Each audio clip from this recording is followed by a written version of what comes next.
Good afternoon, race fans, and welcome into round number 1 of Season 18's ACC Drive Endurance Series. My name is John Wright. I'll be taking us through all of the action from today's 3-hour outing in New York. Yes, the city that never sleeps. Will see our competitors duel it out. What have we got? 39 teams out on track, fairly evenly split between the GT3s and the GT4s, and it will be GT3s and GT4s that we will see out today. Of course, next time out it's Barcelona. It's quite a calendar they've got with Imola, Silverstone, Donington and Spa in the first half of the season. The second half kicks off with Monza and Kyalami, followed by the Red Bull Ring and Paul Ricard, Bathurst and the Nürburgring, the spiritual home of European GT3 and GT4 racing, will be the final round. That'll be the 29th of June, so make sure you get tuned in for all of those. It is Season 18, as was mentioned. We've got the Case King Pro Series going on as well on Thursday nights. They opened up with the Ginettas. They've got Bathurst in round 2 in the GT3s. Of course, Race Room has recently been integrated, hallelujah, into LFM. Full calendar catered for Season 18. So if you're a Race Room fan like myself, make sure you get over there. FR3s in the red, but the FR3s themselves, that's going to be an incredible league. Love the open wheeler, so make sure you get involved in that. Of course, AMS2 well covered again, the Formula Champion and the Formula Ultimate Gen 2s, the GT1s, the German Group A's and the World Championship Series, as well as the LFM SA Series with the LMDHs and the GT3 Gen 2s. They've also got the Formula 3 Series, quite the calendar for that as well, the Junior Cups and the LFMX Series as well. On ACC, the Pro Series, as I've mentioned, we've got the ACC Drive. There's the Dual Cup as well, the GT4s and the GT3 and GT4 multi-class, as well as Porsche Cup and BMW M2 events, and AC also well catered for the F2004s, the Radical Series and the Open Wheelers. They open at Suzuka, and in fact it's the last day for Suzuka today. It's Donington Park. They're off to tomorrow with a Porsche Cup and GT3 multi-class off to Imola.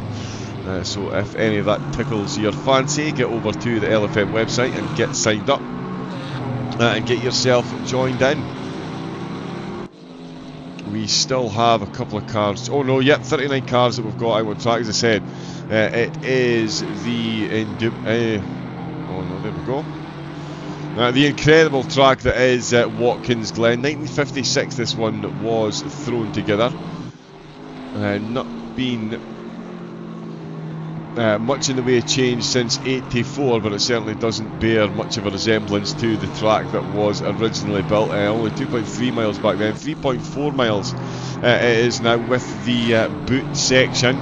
We'll see how the two classes interact going through there. That is going to be quite the fun one. It's a 3-hour race for this evening, with the 48-minute stint timers for the drivers to observe. That's in both classes. So we'll see a lot of pit stop action. Seen a lot of follow action as well, actually. We've got M Nico 9, thank you very much for the follow. T32 GT as well. We've got a couple of chats on the go. So we did have a subscription from Racing Team Overrides. That was on the German LFM channel. Joint chat this evening. Crow Tattoo, good evening and welcome in, or good morning, good afternoon, whichever part of the world it is you happen to reside. But yeah, thank you very much for the follow here at LFM. We'll get some social links in the chat as well. But who are we cheering on this evening? Of course, it is a fresh season. The drivers are all vying for the same prize. The top teams in the GT3s and GT4s will both receive ACC Drive lifetime licenses, and there is ACC Drive live timing as well. Should you wish to take advantage of that, that is in the chat, and I think there we go. Yeah, we'll pin that there.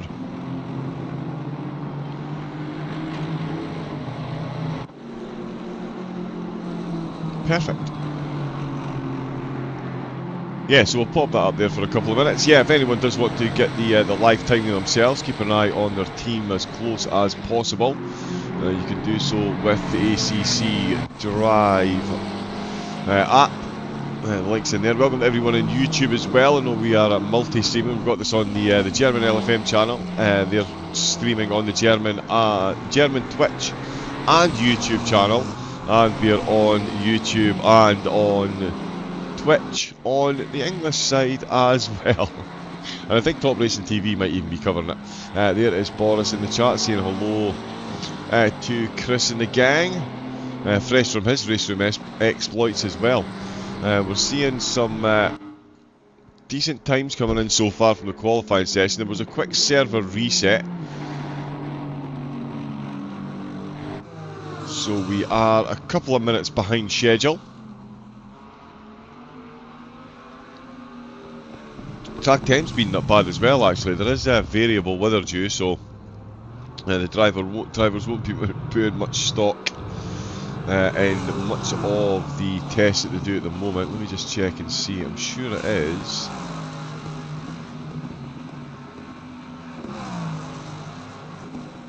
%5 cloud, 16% chance of rain, 10% variability. So it is quite low, but that's certainly more than enough in this game. Let me just check volume.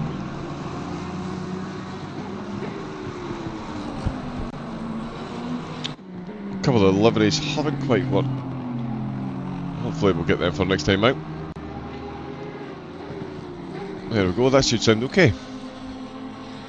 So yeah, we've got about a minute left of the practice session, then it's going to be 20-minute qualifying shootout.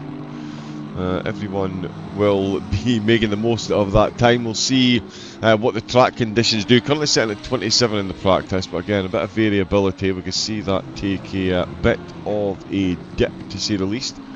Let's have a look there and there.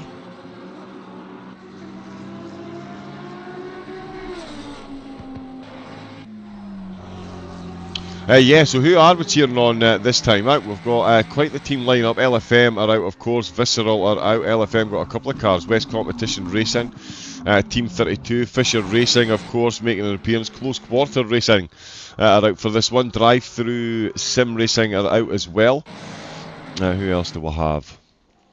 More Fisher Racing cars. Tony Mahoney, he is pretty quick. The GT3 Pro Brothers. Cryonics are out. Nalhala are out as well. We do like their livery. Fisher Racing Academy have got a car in as well. Louis Petzold back from last season. They were so close. The Dynamic MS Youngsters. Their GT4 car. Dakota Esports, they've got a couple of cars in as well. Myrtle, they're back this season. QRT have got Arnaud Delazeus in the GT4s. That is going to be a quick team. Oh, he's on his own. Nice. So yeah, he's gone for the 3 hours on his own. Love to see it. Martins is out for Rice Colburn Racing. That's a new one for me this season. Alpha Racing team are out. Dakota have got 2 cars. The Creme de la Creme. Let's see if they live up to that name. And Fort are back as well. Nikolai Polyakov out in their GT4. He's got Mikhail Krasov with him. Yeah, they're going to be a force to be reckoned with over the season. Setting some good times. Or decent times in the practice. We're just about to jump over to qualifying. We've got about a second left, and in fact, there we go. That is the drivers making their way out. There we go.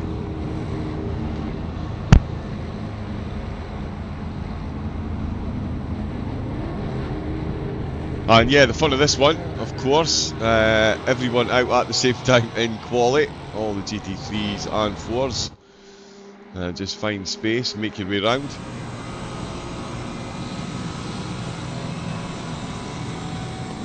And yeah, you can see the pace difference there along the back straight into the inner loop. The track conditions have stayed exactly the same as practice actually. So that's definitely worked in their favour.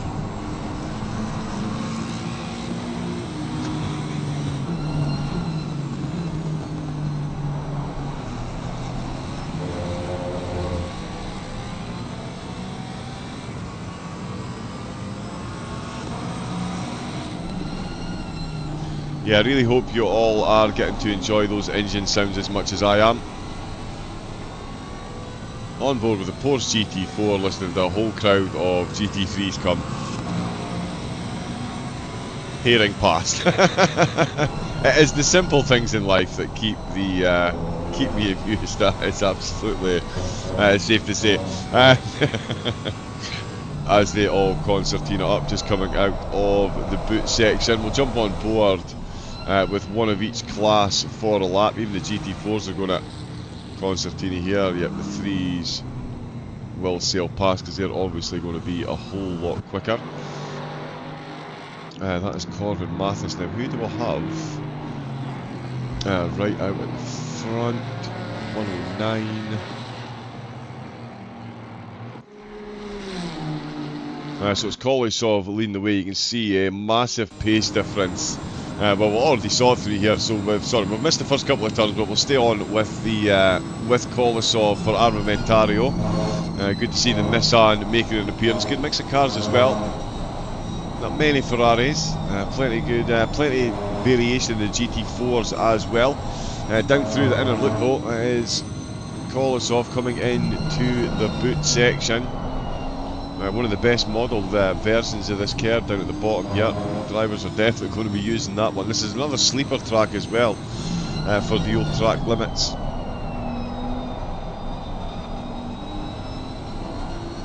Nicely done. He's going to be the first one.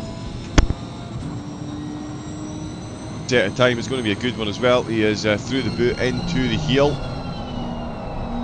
Quick ascent uphill once again, and this is where we're going to see track limits violated as well. That's one of the spots, that's for sure. And of course this wall on the exit, full commitment required. Not many cars are going to come home with their left wing mirror attached, you wouldn't think. Over the space of 3 hours, doesn't matter how many cars are on track, every single one of them is going to touch this wall at some point. Whoa, right out with there. And again, that's another one where you can end up violating the track limits. He crosses the line, and Kolesov sets a benchmark of 42.9.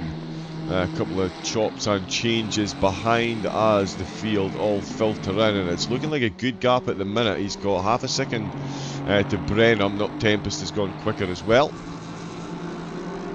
And none of the GT4s are in as Paw reduces the difference. There's Road up into third.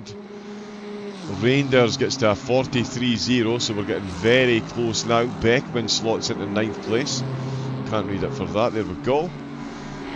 The Ferraris outside the top 10 with plenty more cars to still come in. Sasha Wassner down for LFM, down in 16th place. And as you can see on the track map, it's a very, very, very busy track. Very busy track. It's quite the opener for them. Winkler is not who we're on board with. There is Ben Zeitz for Cryonics Racing. They've got the Mercedes up into first place at the moment and just been overtaken by Chase Jones. And Lee Petzold has just taken provisional pole in the Maserati for the Dynamic MS Youngsters. It's a fluid situation as qualifying in these splits, says Nikolai Polyakov. I did say we'll keep an eye on that team, and there we go. As soon as he gets a time in, another one in the Maserati. Finds himself top of the timing tower. Schumacher has separated Petzold from second place. He's got the McLaren Up onto the front row, Jones, Seitz and Nesmiyan for the Home of Sim Racing Esports team. Nice little livery on their Porsche. They've got 5th position. It's sometimes difficult to keep the track of both of them. CRT, yep, still got 39. We've got a couple of GT3s, not set times yet as well. Milan Kiss for drive-through, well down the order. Martins as well as Sash for the GT3 Pro Brothers. Up at the front, it's still Kolyasov that's leading the way in the 3s. LFM have got a car on the front row at the moment, so much traffic. Wassner has gone much quicker. Much quicker, that's why I was surprised. He was down in 16th, he's now up in 3rd place. Less than a 10th. Rangers has gone sub 43, not many cars have done that so far. Full commitment, you'll love to see it. Eric Beckman's had a big jump up the field as well as Wilf Paduano. Kaj Pawn now finds himself for Best Friends Esports in 6th position. He was up near the front row. Brenham at one point was in 2nd place. He's now down in 7th position for West Competition. They're ahead of Dakota 2, Tempest and Dobos. Michael Frey for Myrtle rounding out the top 10 in the GT3s at the moment. VRM are 19th. We've got Close Quarter Racing in 17th, just behind Fisher Racing. Tony Mahoney in the BMW. He's got 16th place. Nikolai Polyakov. This opening exchange is very much done and dusted at the moment. We've got 12 minutes left. So we'll see cars popping in and out. Strap on a fresh set of boots. Although Petzold has gone back up to 2nd. He has gone past Schumacher to take 2nd place. Jones still in 4th with Zeitz in 5th. Buers for the Alpha Racing team in 5th. And there's Mayan for Home of Sim Racing still in 6th. Nalhala in 7th with Fisher Racing Academy in 8th. Khaled in 9th and MR Reparto Coaching in 10th position at the minute. Arnaud Delazeus, one of the solo drivers. Quite a few doing it solo today. I say Petzold, Brenham, Dobos, Paul, Reinders, Adler, Schumacher, Manaram. All doing it solo. Delazeus, Herpel, Kolasov, Sash, Buers, Hutchinson, Tempest, Hoffman and Croyton. All running the race solo, so there's as many solo drivers as there is teams.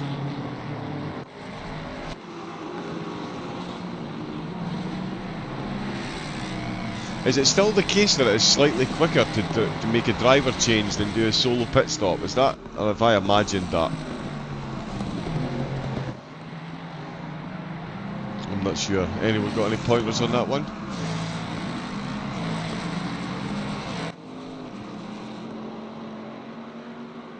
Yeah, links in the chat as well for Hetzner gaming servers that provide the servers, and there's 10% off Go setups using the code GOLFM.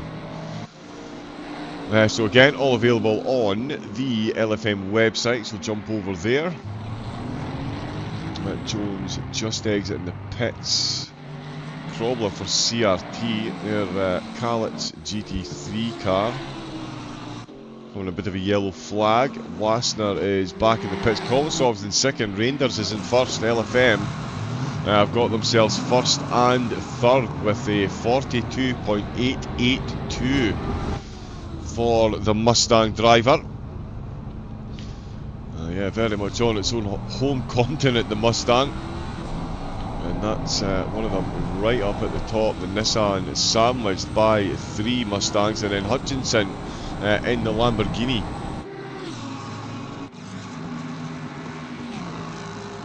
Not sure why the visceral livery hasn't worked. I can.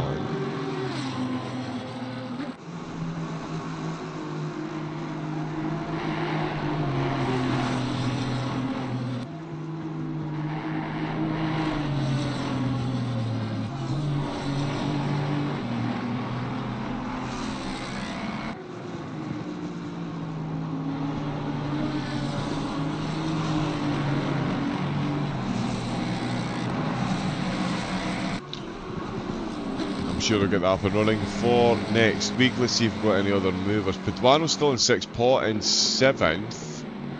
Yeah, because Hutchinson got himself up to 5th. Brenham's now 9th place behind Frey. Lucas Road in 11th for SimRC Endurance. Tempest not too far down either. In fact, that's what, 1, 2, 3, 4. 4 drivers on a 1 minute 43.2. It's kind of as you would expect around this course, though. A lot of them will know it like the absolute back of their hand. It's so much fun to drive this thing. There is Martins for Rice Colbin Racing, sorry. Just been dropped to 14th.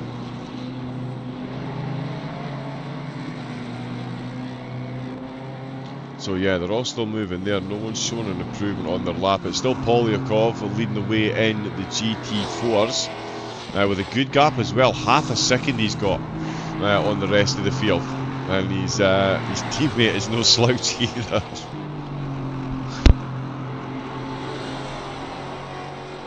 So yeah, certainly looking good for the Fort Club at the moment. Petzl's in the pits. We've got 8 minutes still to go. Schumacher for Firefly still holding on to 3rd in the McLaren. With Jones still 5th. Zeitz for Cryonics and Alpha Team. So still as you will. No, Arnaud Delazeus, sorry. Ooh, big wiggle and cars spinning every place up the hill. One place we didn't get some onboard shots. We'll need to make sure we do that because into turn number 1, the 90. It's yeah, certainly not sure you can carry 90 through there. No QRT livery. We'll need to speak to Harry about that.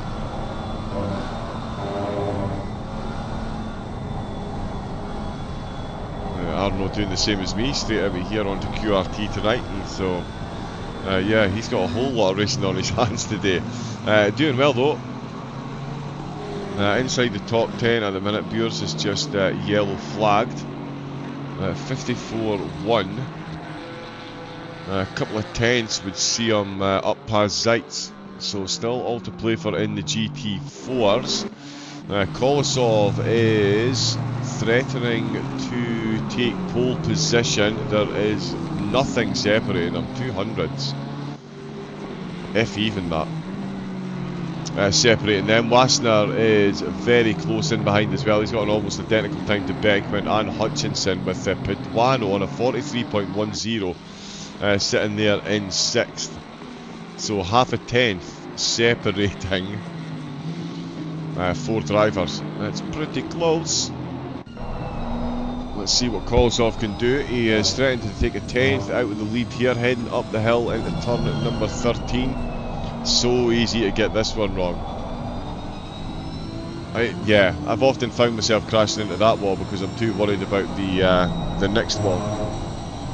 You very much need to be corner by corner at this track. It's not like the Nürburgring. Oh, and there's cars going sideways. There's a GT4. He gets it round the outside. I think he's lost it. He's not going to go quicker. Oh, 42.997. Wow, that is some kind of consistency. Within a tenth of his own lap, but he was a tenth up there, almost taking pole position. Let's see, we've got Manoram for close quarter racing now down in 19th position. Milan Kiss has set a time as well. He's just coming out of the pits for drive-through. They're in 20th. I would expect them to jump up the grid a little bit. Certainly another group of drivers very close. I mean 143.6 and 143.7. That's 4 drivers there, and Kiss on a 43.8. So yeah, it's going to chop and change between this little group, I would think, and Manoram looking to get a big jump up the field. In fact, this could be up to 14th place as he comes through tow. Nice looking Mustang as well. Plenty of colours on there.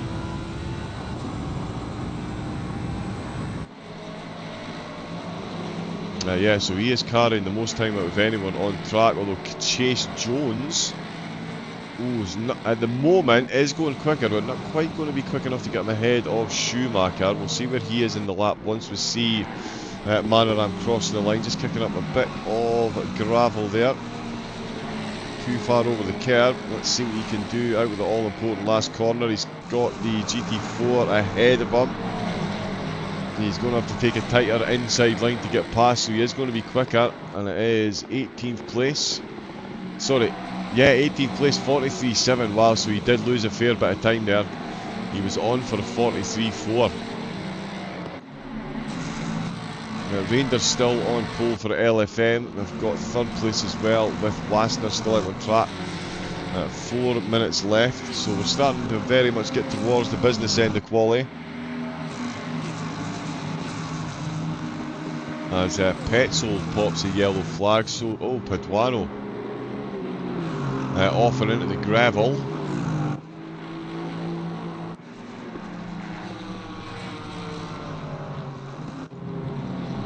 Mahoney with the yellow flag, Paduano back to the pits.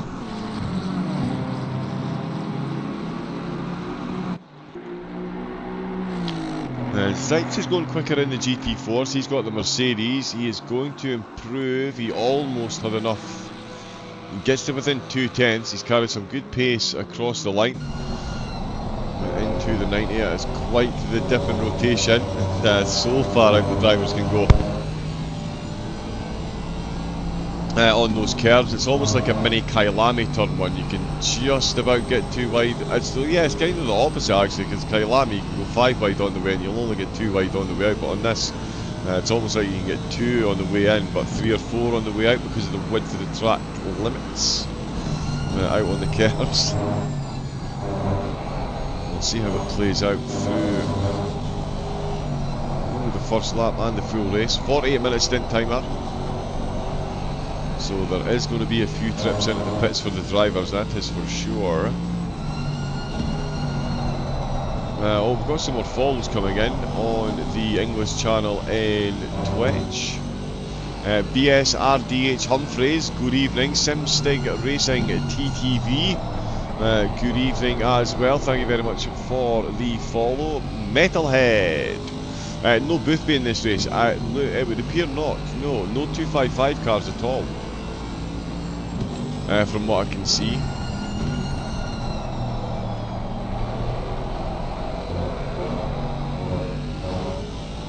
No, I think we would have seen them by now, but yeah, there's no 255 cars at all, so yeah, no Boothby in this competition. Certainly at the moment, there is a whole lot of racing still to come, so plenty of time for them to get involved.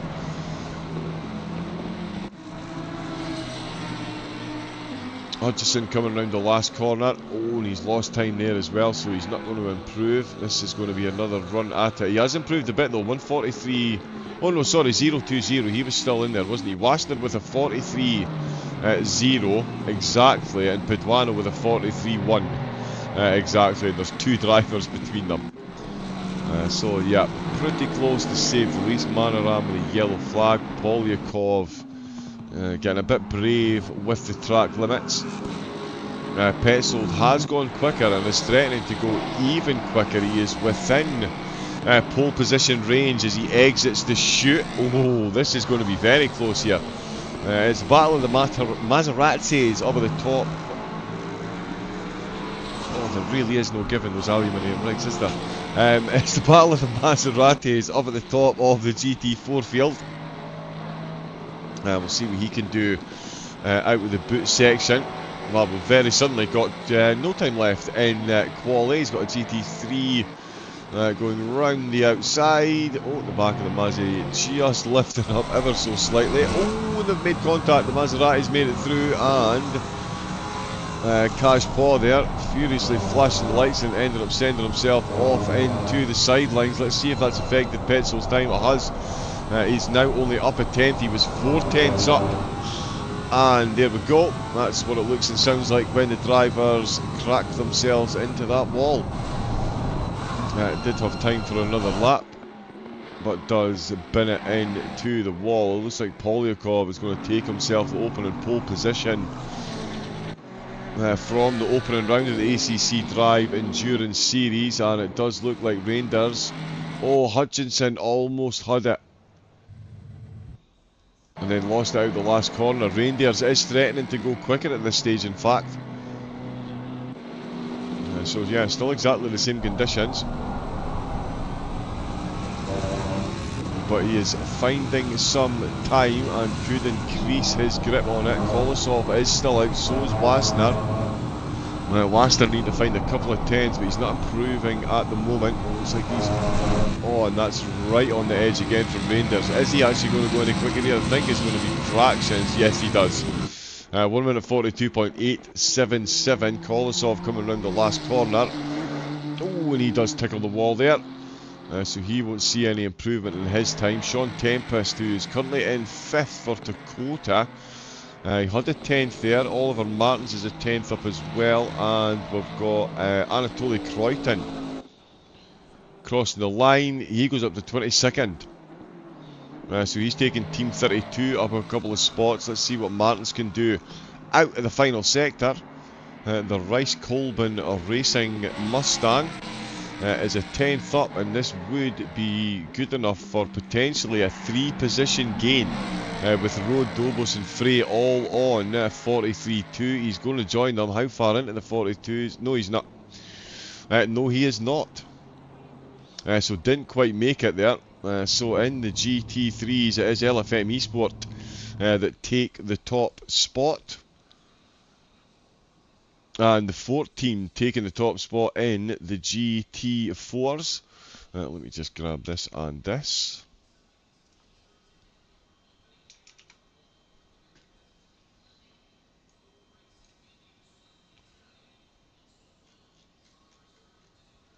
So yeah, it is LFM that are going to start the season with 1 and 3 under their belt. Sam is in the middle. It's going to be Armamentario in the Nissan. Hutchison for Visceral is going to start in 4th with Tempest in 5th for Dakota. Beckman getting the Fisher Esports car up to 6th with Sky Simsport in 7th. Kajpaw for Best Friends Esports.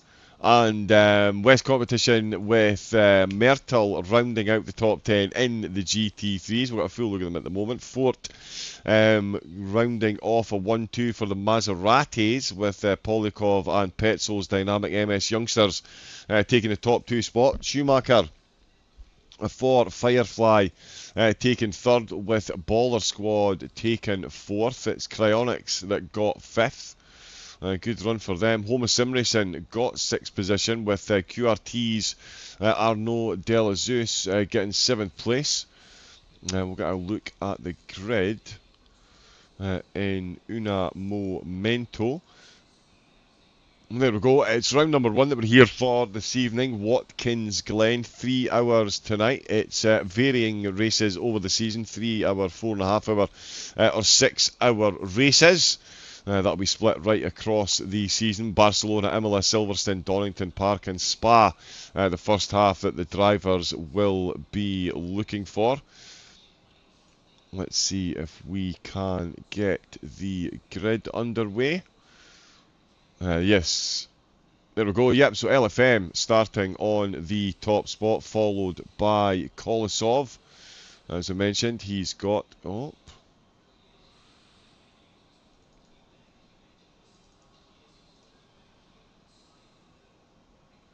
LFM, sorry, we've... let me jump back here. Sorry, we're going to start that one again.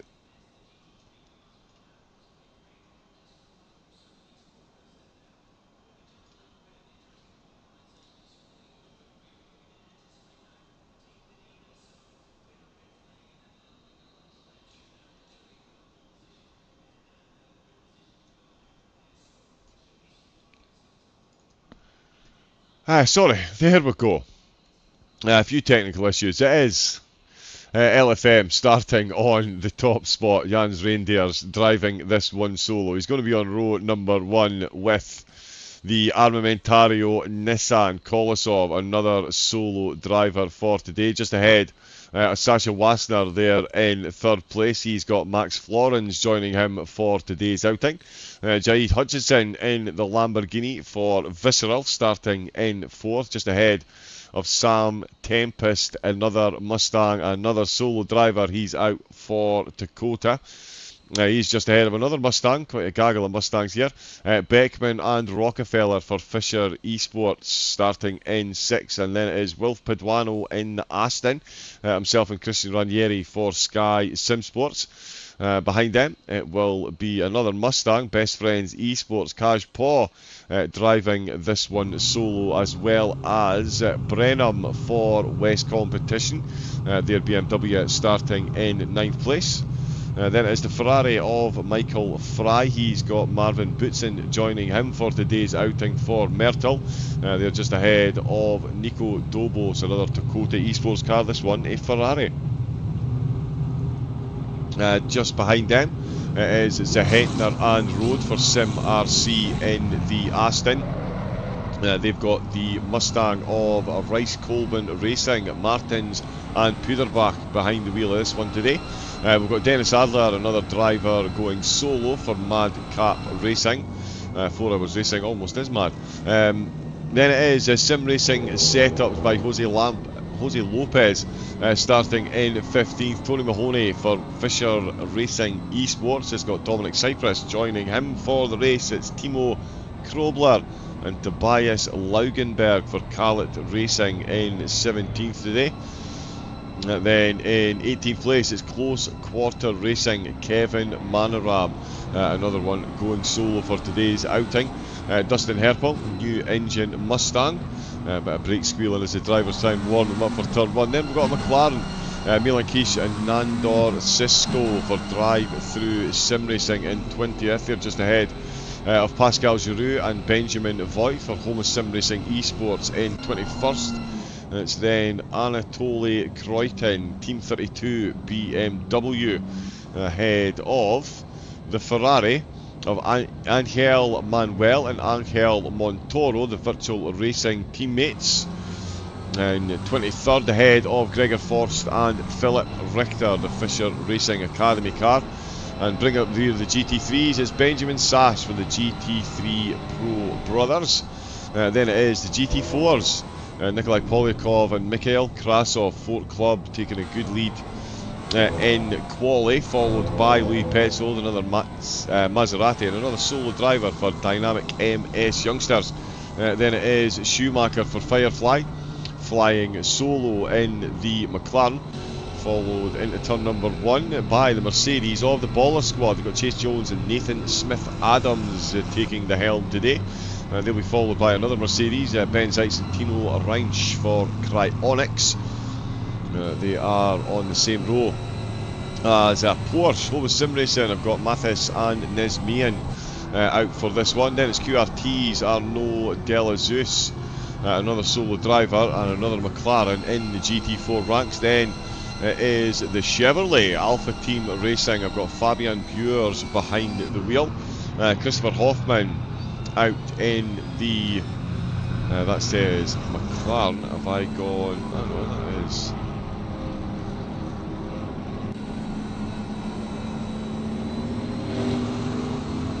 Yeah, we seem to have yeah, okay, so somehow we've got a bit lost there. That is Hoffman. That's not a Chevrolet. Fisher Academy. Yep, sorry, we've seemed to have lost our way, but I think a couple of cars overtaking us. Let me start in the pits.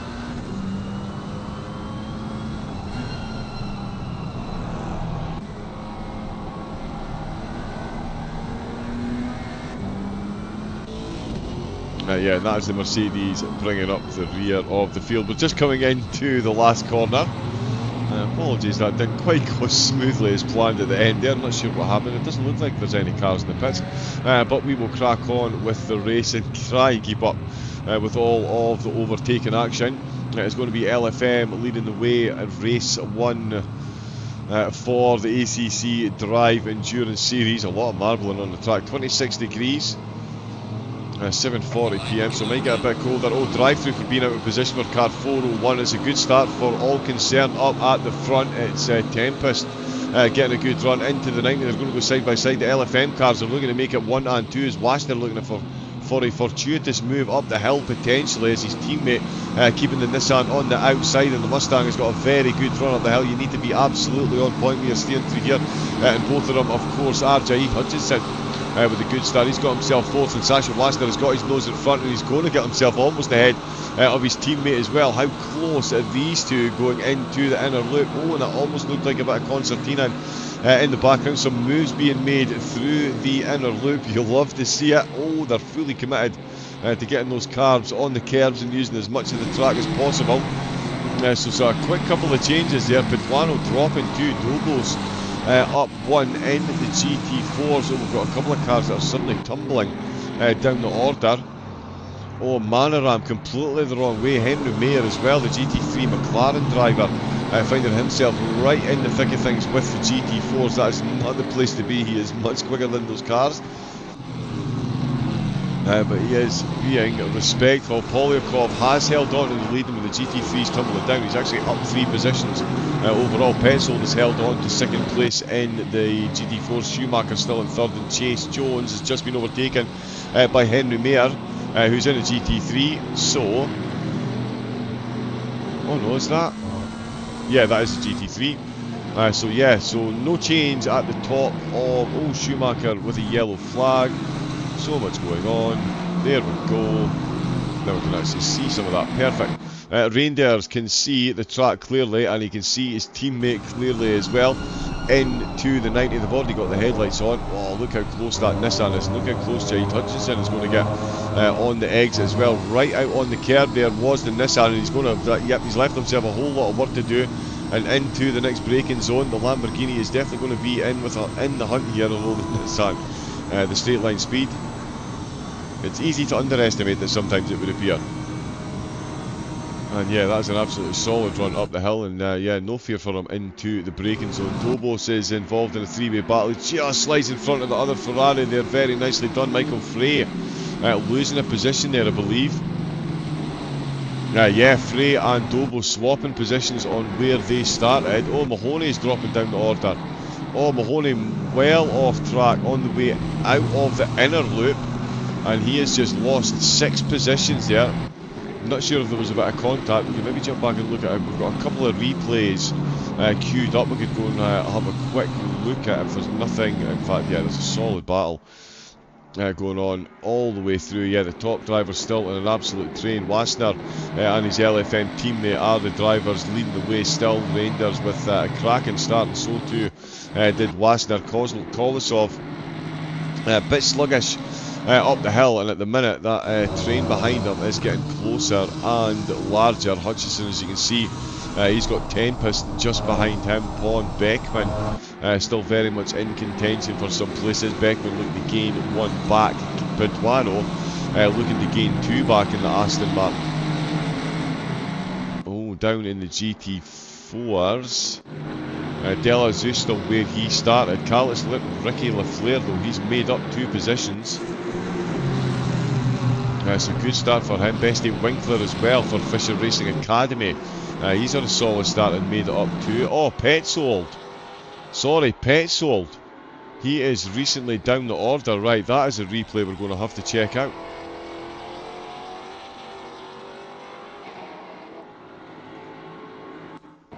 Oh, he got a drive-through. Ah, so sorry, it was Petzold got the drive-through and he had an accident. I've missed that one. Right, yeah, we'll stay on board with the replay in a moment. So yeah, so here we go. So this is him actually putting pressure on. Oh, the GT4 race leader went absolutely sideways. Oh, and then he followed suit, and he's just managed to avoid. Yes, so there was all kinds of carnage going on with the GT3s. He's put too much of the wheel on the inside of that curb. There was cars all over the place. Right, while we're in replay mode, let's have a look and see what's happened early doors. So this is Ben Zeitz in the Mercedes GT4. As you can see, he's on the inside. Wow, he's absolutely caught bang to rights at the start. That's, oh, there's a bit of contact behind. Yeah, it takes a bit of a nudge going through the 90, so not nearly the incident that I thought that was going to be. We've got another one involving Henry Mayer, the McLaren GT3 driver. Oh, Now, it looks like that's Fisher Racing Esport ahead of him, looking for a move over. Oh, and that Ferrari, full send around the outside, bit of concertina through there, nothing major. Oh, we've got one car, oh, and the Mustang kicked off the curbs, and that's caused a bit of an incident or two throughout the field. We've also got a Schumacher in the GT3 McLarens. This is coming through the boot complex, GT4 McLaren, sorry, coming through the boot complex now. Oh, GT3 up the inside. Bit of an innocuous touch there, unless the Mercedes catches some note, so nothing major there. Kolosov in the Nissan does go a bit sideways there, manages to keep it under control. It doesn't look like that's a major yellow flag for him. Yeah, just a little touch. Oh, bit of a start. But that has cost them a bit of time, that is for sure. Let's get back to the live action. So yeah, quick jump through there of some of the early incidents which have seen drivers a bit out of position. Not the best sound you get at this track, is it? Kolosov has managed to close back up ever so slightly. Jade Hutchinson still with a solid start, holding on to his starting position. Kaz Paw, the driver that's made it up to Tony Mahoney. That was another one, in fact.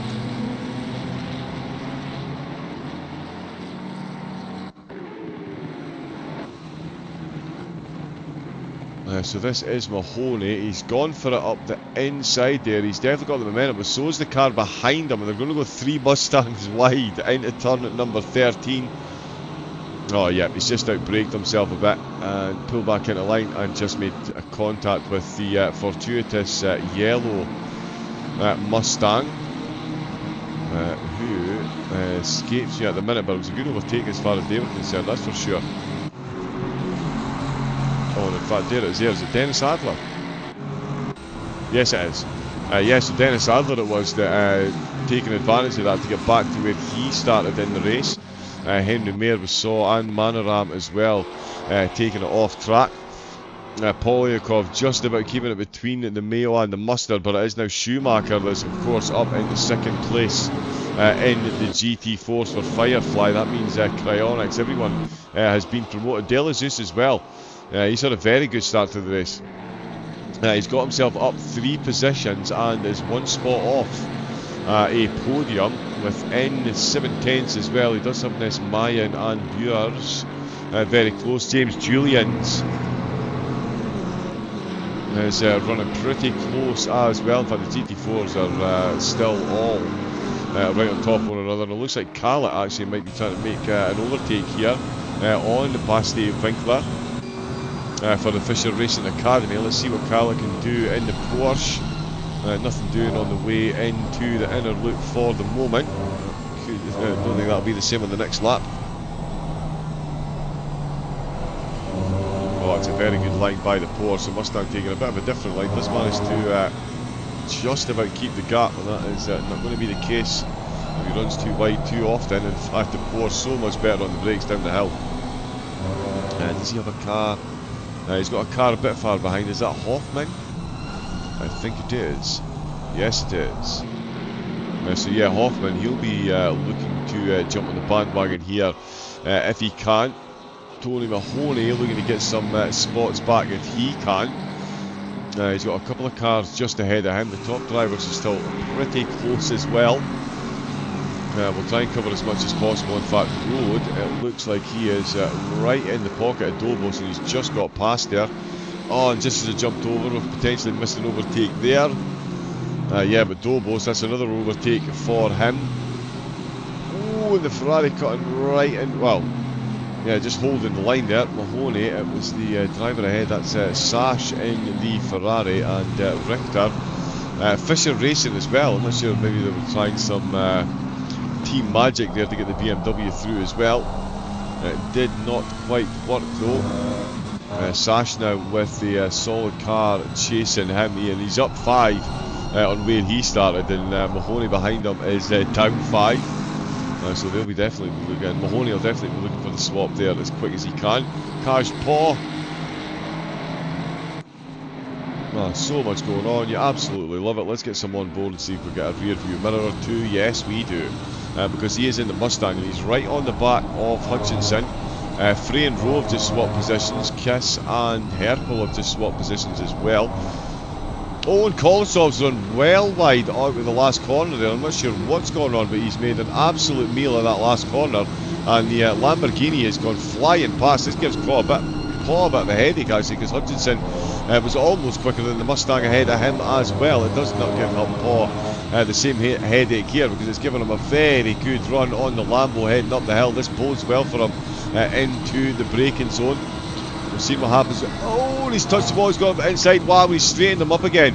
He's straightened them up, they made contact, he's straightened them up. The Lamborghini will lose a position to the Nissan. Or will he though, as they fire their way into the inner loop. Is the bravest on the brakes, and it is the Lamborghini that's going to hold on to it through the middle phase. And yeah, just about on the way out there, Cash Paul.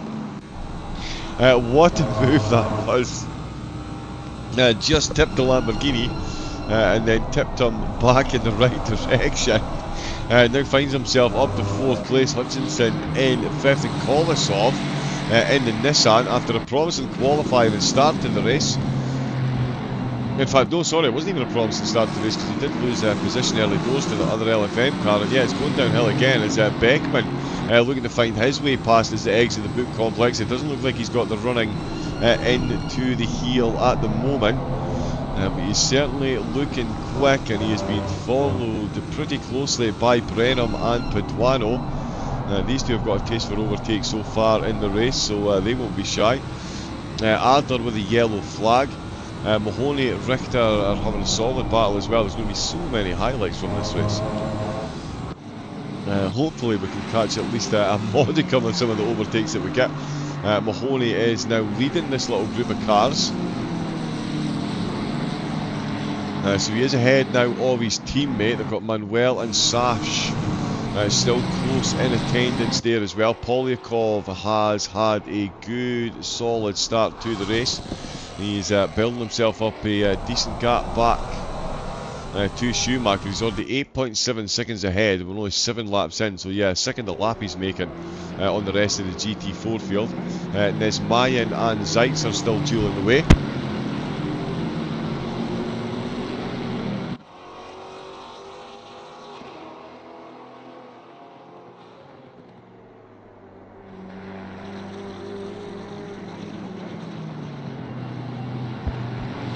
Yeah, they're still dueling away. They've got Buers still pretty close in there, and in fact Julien's isn't too far behind. Look, yeah, he's right on the back of this. For Nalhal Racing in the McLaren as they come up through turn number 13 and into the final 2 corners. So very close there. Frey is looking very close to Lucas Road as well. Road is up in position.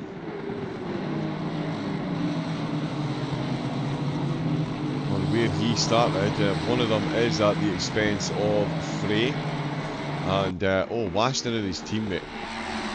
They're within 3 tenths. Do we think we'll see team orders here, or is this going to be a straight up battle between the two of them? Love the sound of the engine bouncing off the wall into the 90. Let's see just how close these two get, because I tell you what, as close as they are, they're still pulling away from the rest of the field. They've now got 6 seconds over Tempest in 3rd. And he is being closed in on by Bob, who's on an absolute charge. Kolosov, who started up on the front row of the grid, now down in 6th position. But he is still pretty close to the 2 cars ahead. That is a whole lot of slipstream. Ooh, and that is a bit brave. That is a bit brave. His teammate hooks the wheels onto the inside. But yeah, I'm not sure if his teammate braked earlier. That was an intentional bump draft, but it also almost went very, very, very wrong for the 2 drivers up at the front of the field there. They are fast approaching Louis Petzold.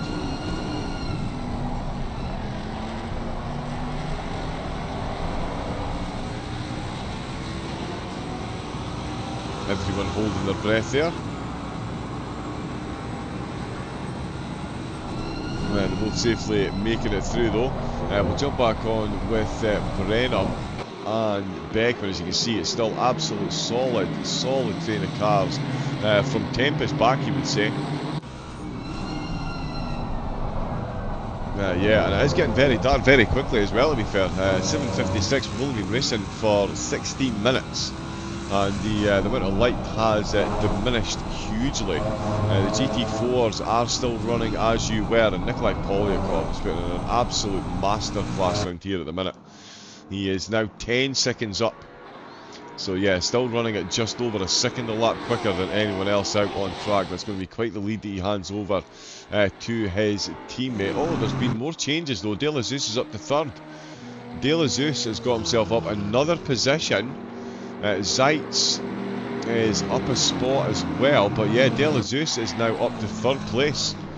So it's a McLaren 2-3 now. The Maseratis were solid at the start. Petzol's down the order.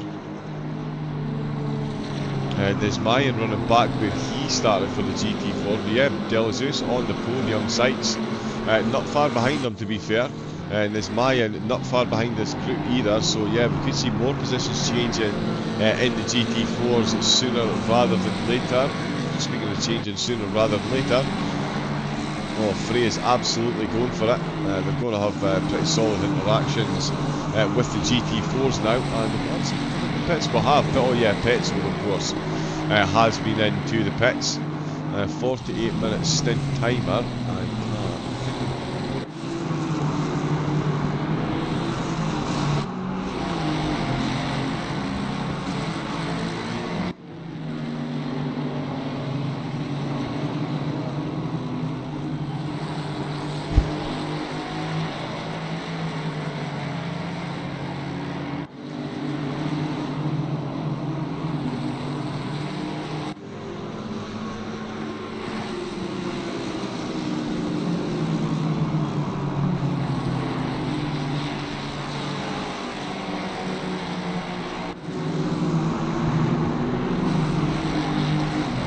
Ah, there we go. Just quickly changing a couple of things. Apologies.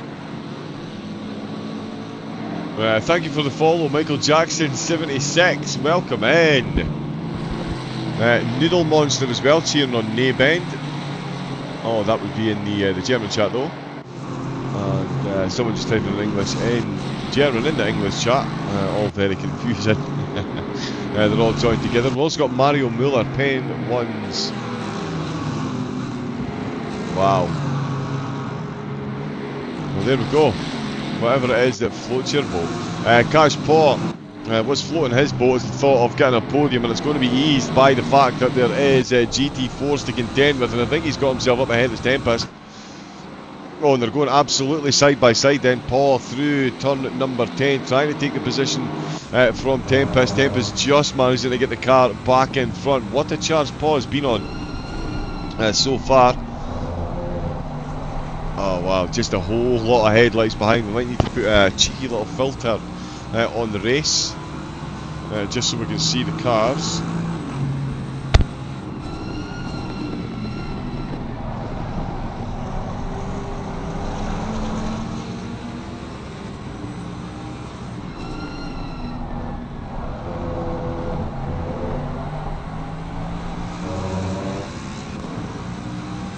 Engines bouncing off the wall. Let's see if Paul can get the overtake done on this lap. The car's behind. Going to be dueling their way through the GT4s already.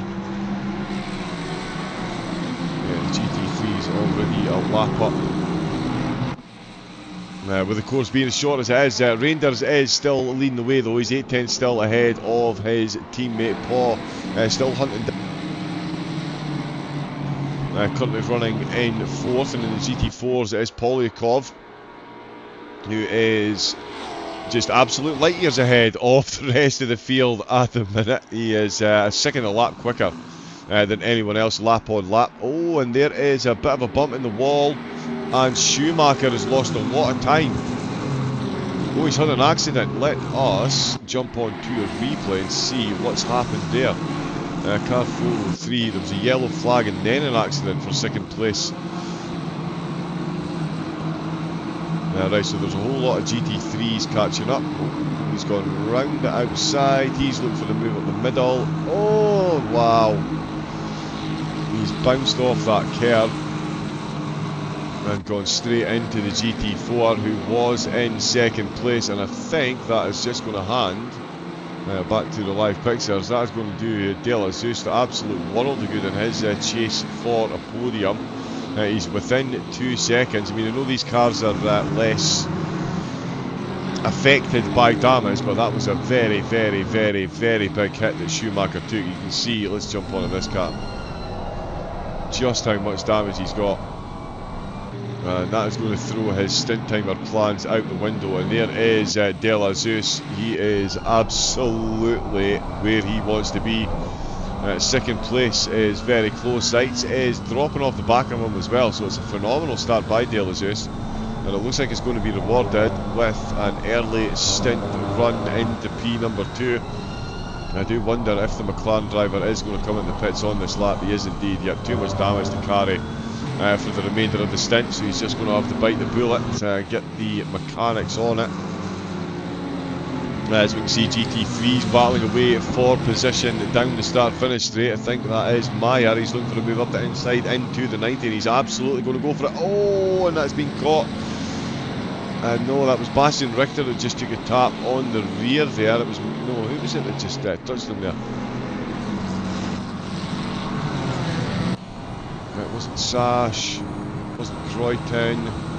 Oh, it was one of the GT4s, I think. Yeah, car 411 it was. Yeah, so that was one of the GT4s, just caught him. James Julian's there. We can actually jump on a replay.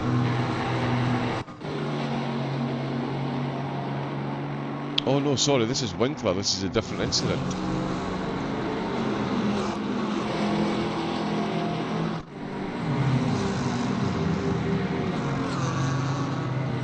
So yeah, this is a bit before. Apologies, we've brought you the incorrect incident. Because it doesn't seem to be registered, that's fine. We can jump back to the live action. So yeah, but that was, yeah, GT4 and GT3 unfortunately making contact, and that has definitely changed more than a few positions. And Schumacher, there he is, back out of the pits. Not too much damage by the look of it, repair time wise, but he is back out and running. Lee Petzold as well, after serving a drive-through. He's got himself ahead of Hoffman. As you can see, Hoffman's still pretty close. Winkler and Martignoni for the MR Reparto coaching team. They are just behind this little battle, but yeah, Petzold, despite that drive-through, Maserati on the ragged edge and on the charge through the field. Reinders has been overtaken by Wassner. 101 and 103. No incidents registered. Oh no, 103 accident. Let's see.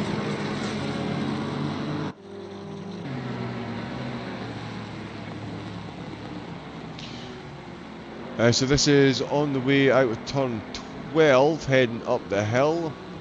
So this is, yeah, the same group of cars. Oh, just as a bit of a door bang there with the Chevrolet. Throw a Chevy to the levy. So yeah, Reinders now he's still got the fastest lap of the race, but he is now in second position. So the team have swapped the cars over. Wassner was definitely looking the quicker of the two. We'll see if he does start pulling away.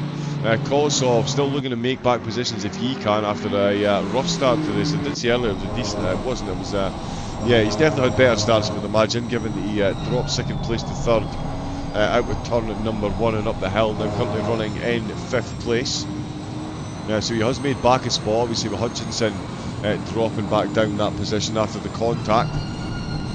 He's now running in 6th for Visceral. Through the 90 they go, and look how quick that Nissan is in the early stages of this. They've got that same GT4 McLaren ahead of them. The Nissan's had to lift big time there to let them through, and that was the McLaren almost getting collected again. De La Zeus has managed to avoid all the problems, so too has Nikolai Polyakov. He's 22 seconds ahead of the rest of the GT4s. After only 14 laps, that is what you'd like to call pretty incredible pace, it has to be said. Oh, the Nissan getting a bit lively with the curves there. That is not what you want to be doing. That's meant to be back on live, sorry. Yeah, really not what it needs to be doing there.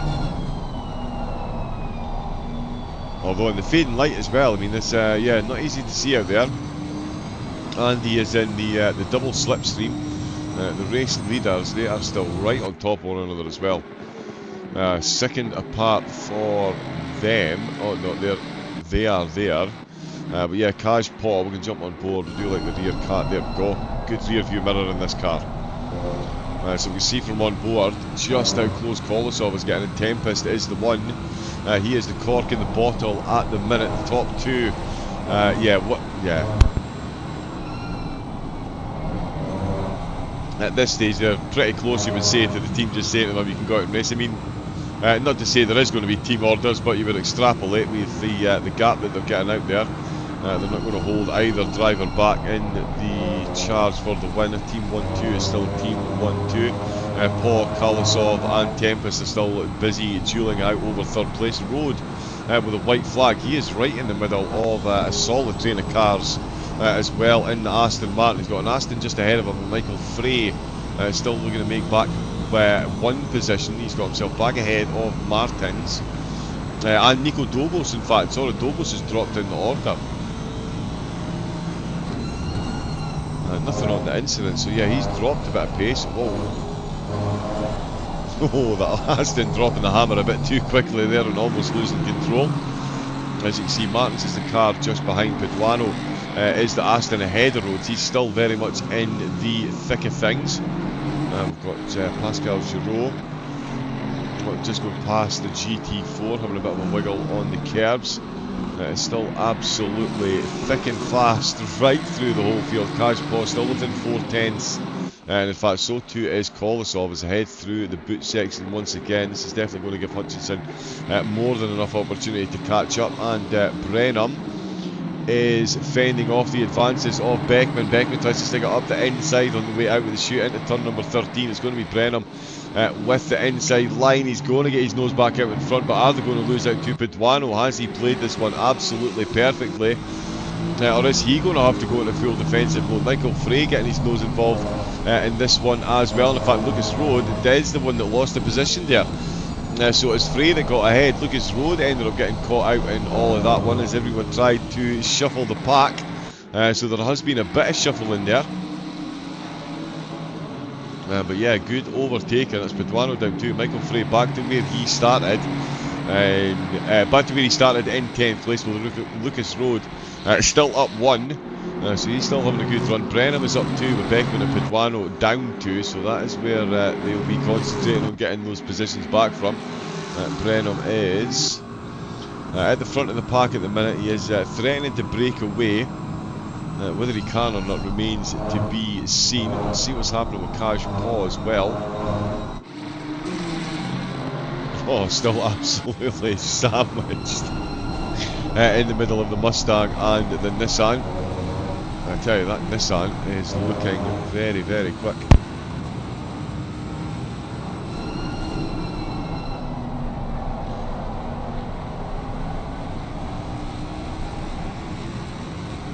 And we've got pit stops coming up soon actually. That's what's already 30 minutes into this, so we're effectively 2/3 into the first stint for the drivers. The whole field, GT3 or 4, they've all got 48-minute stint timers. So yeah, with a 3-hour race, there will be some clever tyre strategies, you would think, for the last stint.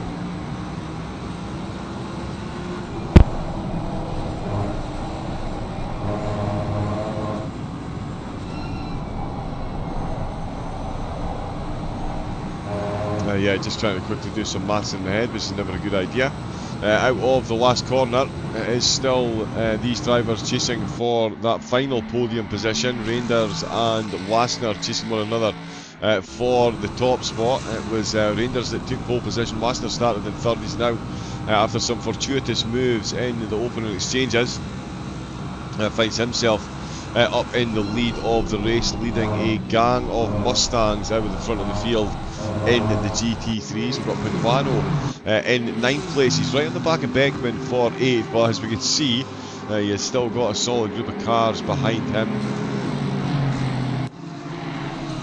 Yeah, Brenner making as much of a breakaway as he can at the minute. I mean, he's got himself a decent gap compared to the rest of the cars in this train. There is Frey, Road and Martins. I do like that livery as well. Heading down into the boot complex, absolutely on top of one another. Nikolai Polyakov is still absolutely lighting up the timing boards as Nesmian and De La Zeus are battling, and it looks like Nesmian has got this one out with the last corner. Just as we jump on board then, Nesmian with a good move on De La Zeus. That is Porsche on McLaren action there.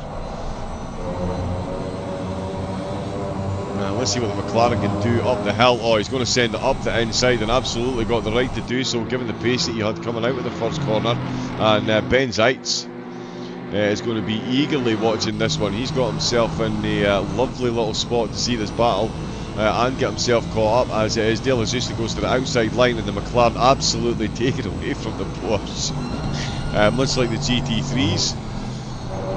Very much the same thing through the twisty stuff. The Porsche will have the advantage, but in a straight line, that McLaren is not too shabby. The Mercedes watching intently, and there you can see De La Zeus just drifting wide on the way down through turn number 9, and that could cost them dearly as they head up through the boot section. And that is some very nice driving. And when I say cost them dearly, I mean it could be 2 positions he loses here, because this Mercedes has been invited directly into this battle, and they're both going to go up the inside. He had to leave room for the Porsche, and the Mercedes is going to sail through. He's just had a tickle on the curb. Oh, a little bit of door banging. He's on the grass. He's on 2 wheels on the grass there. I'd imagine, yep, there we go. The obligatory light flashing. I do not like what you just did there. He did go full send. I mean, yep, that is a close one. Solid overtake. And yeah, that is 2 positions lost with Nesmian. Now the car once again, or now finds himself, sorry, up into 2nd place, so he has made it up 4 positions. Schumacher still down the order, and Petzold, he is still down 4 places overall. I'm just looking, where is Petzold on there? He's within 7/10 actually, yeah, so we can clearly see actually, just need to look on screen to see how close he is to the car ahead. So he'll be looking for another spot potentially before he comes into the pits. I've just spied, is that Philip Richter for Fisher. Steady start to the race for them. They're catching up to Benjamin Sass. That could be another one we'll see before the pits. In fact, Petzold, this is going to be one we see sooner rather than later. He's already got that down to 3/10. The Maserati is pretty impressive around here. Richter and Sash have just swapped position.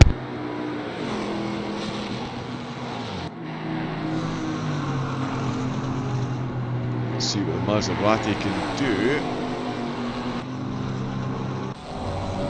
Oh, bit of a bounce. He's going to go up the inside. There was a bit of contact there. He did bounce off. You can hear the Mustang just on the other side.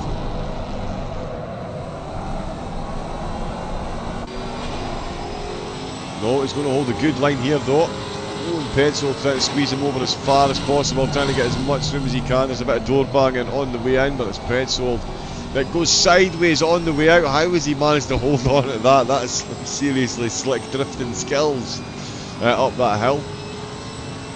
With a tailwind as well. That won't be helping any aerodynamic that you've got. Oh, he's run a bit deep there. I think he's trying to leave a bit too much space for the Chevy, and the Chevy is going to pull alongside as they head into turn 13. No, he's not, in fact.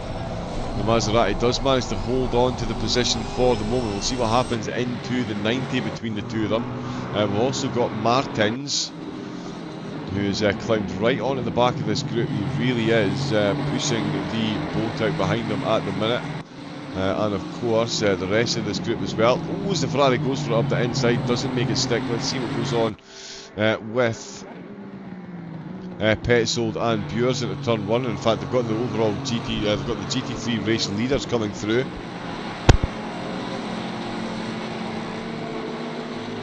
Yep, slots into position nicely. Formation driving from the two of them, and Petzold sees them both past, and that does help him stretch his gap to Bures. Who else? We were looking at Martin. Kaj Paul is now behind Kolosov. Paul is behind Kolosov. Tempest with a white flag, so yeah, some GT4 action going on here as well, and some blue. Oh no, yeah, that's GT4s. I thought it was blue flags, but we've not had. Oh yeah, we'll have Benjamin Voigt's been in the pits, but that is not the car that we've just seen. That was a Fisher Racing car. So there is the race leaders, but yeah, Paul is now back behind Kolosov, and in fact there was an accident. Let us see.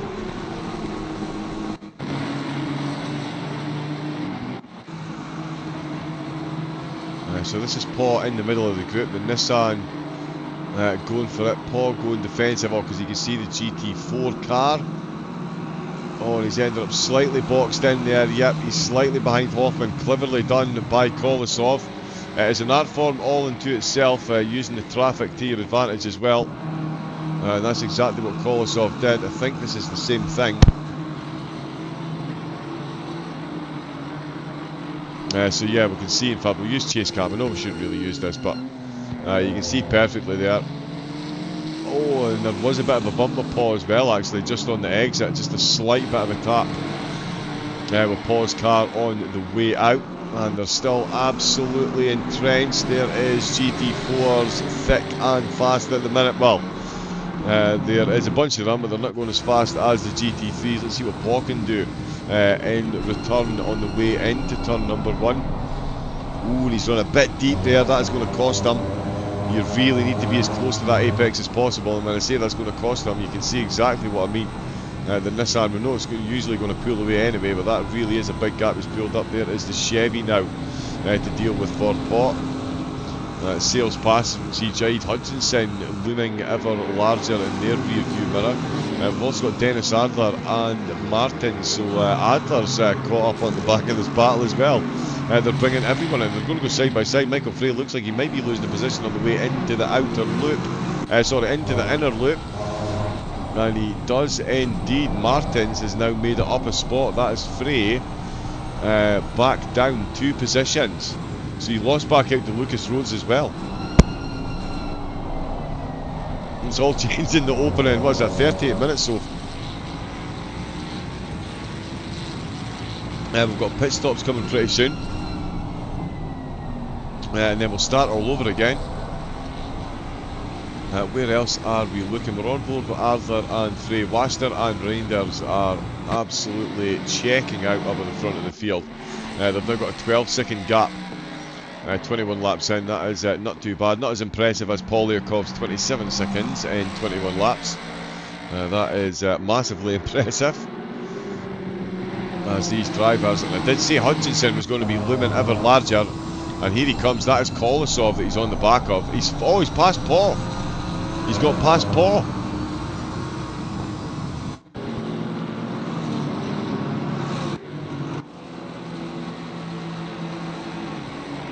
Okay, so they were going past the GT4 car. Yep, and he's ended up going around the outside, and Hutchinson has popped that one up the inside. That is a very nice move again, using the traffic to your advantage. Oh, and he's almost got the move done on Kolosov as well. Kolosov and the Nissan just hanging on by virtue of the fact he's on the outside line, but there is a GT4 as you've got the sail in front of there. I get the feeling that Hutchinson lifted ever so slightly because he saw that coming. But nonetheless, that is Hutchinson's patience paying off, and he's now up into 5th position. So yeah, very, very, very solid drive. The top 6 keeping the action going right the way through, and Brenner not too far behind. He really did break away from the group led by Beckman. Paduano still only got about a second and a half back to the cars behind. It's Dennis Adler that is applying the pressure. We've seen Frey already dropping a couple of positions. Adler looking to compound that with another one under his belt, the Madcap Racing driver finding himself within 4 tenths. Again, they've got a lot of GT4s to make their way past.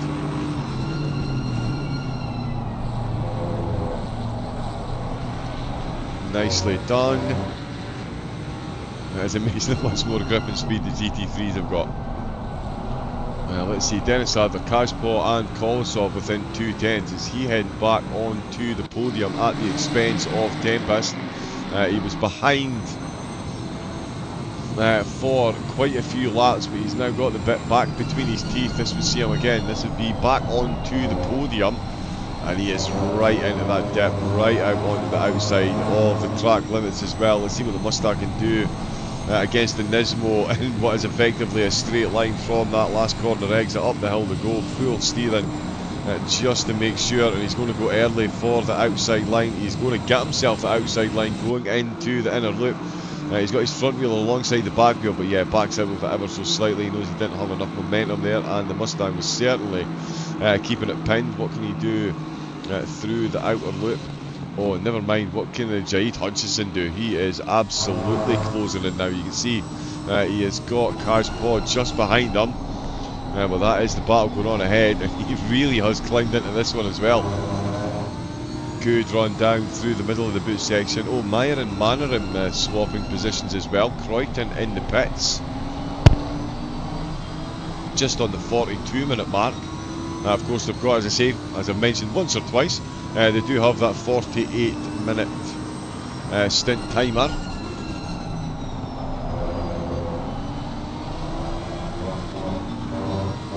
And that is now getting a bit on the low side. Oh, pause right on the back of this group once again.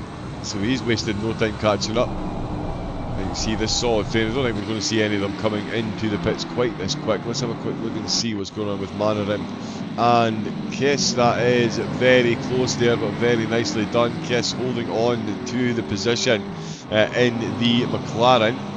I think, is he... Yeah, Kiss is up 3 positions. Mannerim running exactly where he started. Mayer is involved in this one as well, and he has just dropped a spot there. As they're coming past, they've got more GT4s. Sam was in the middle. One on the outside, one on the inside. They go side by side out of the last corner.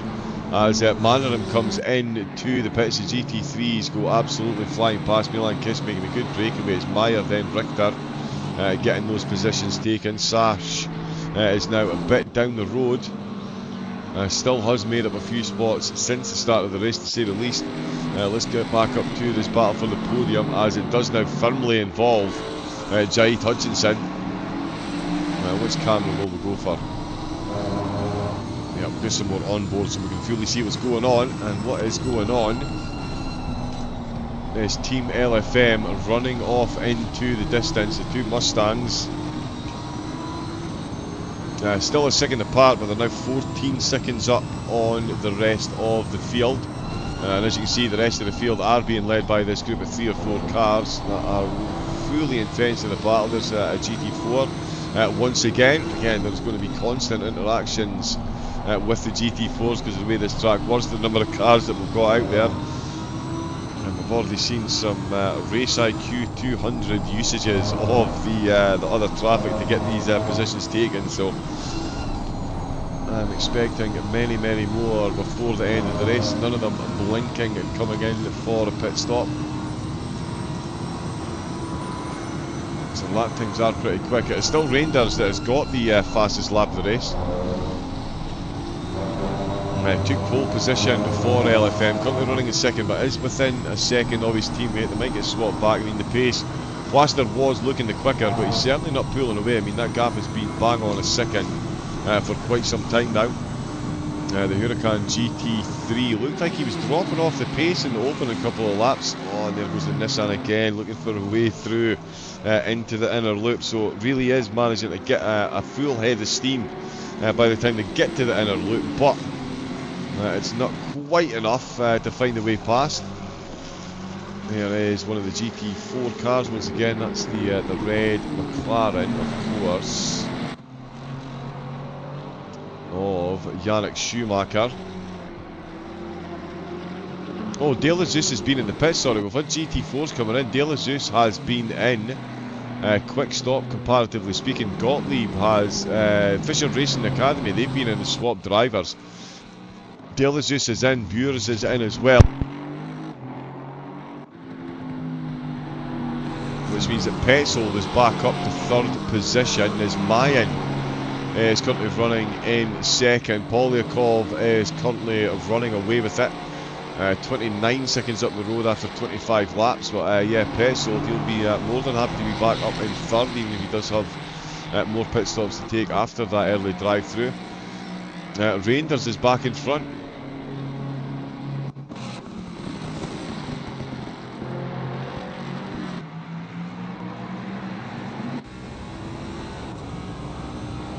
Yeah, let's see if we can see. In fact, Hutchinson's in third.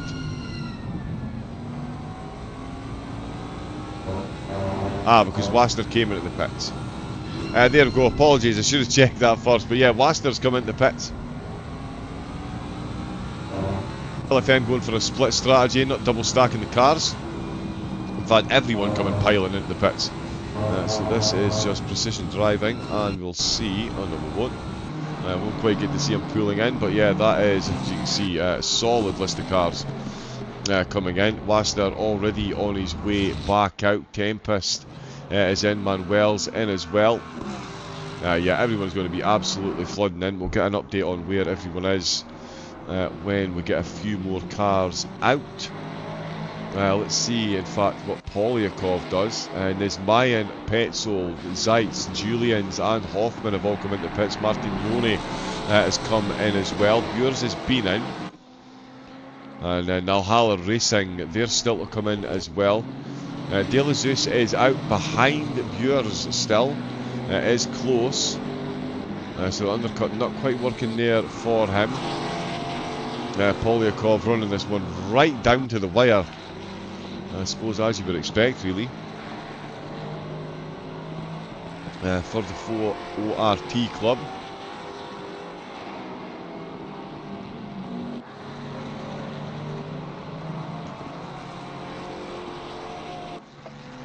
So yeah, he definitely needs to come in. So I was just checking the time there, 30 seconds left, so he really has run that one down to the wire.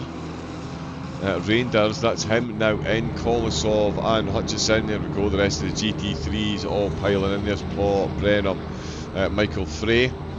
That is one busy pit lane. Florence has been in. Oh, that's sorry, LFM, that's Florence, of course. He has taken over for Wassner. And yeah, still ahead of Tempest. We'll see where he is compared to his teammate's car. There's Krobler for Kallett coming in. There is Reinders on his way out.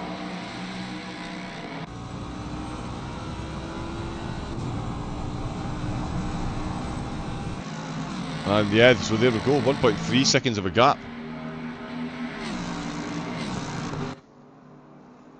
Reinders will need to get the tyres warmed up. So Florence, yeah, will close a bit, it's safe to say. Obviously has a much quicker run out of turn 1 than you do coming out of the pits, that is for sure. So that gap will drop a bit. Zahentner is out behind the wheel for the Sim RC Endurance by Bard Media. And he is instantly going for a battle with Michael Frey, the two of them left side by side.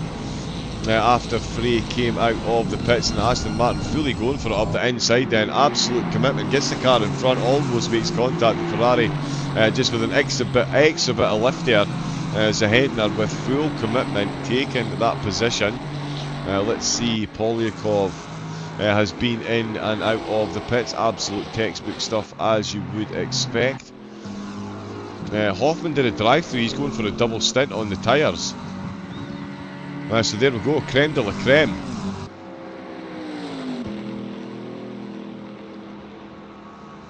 The only car to do so. Creme de la creme now up into Second place for the GT4s, safe to say. It's still Ford Club that are leading the way. Krasov has taken the wheel. But yeah, it's now Hoffman that is in second. There was, what, a 27-second gap. It's now 16.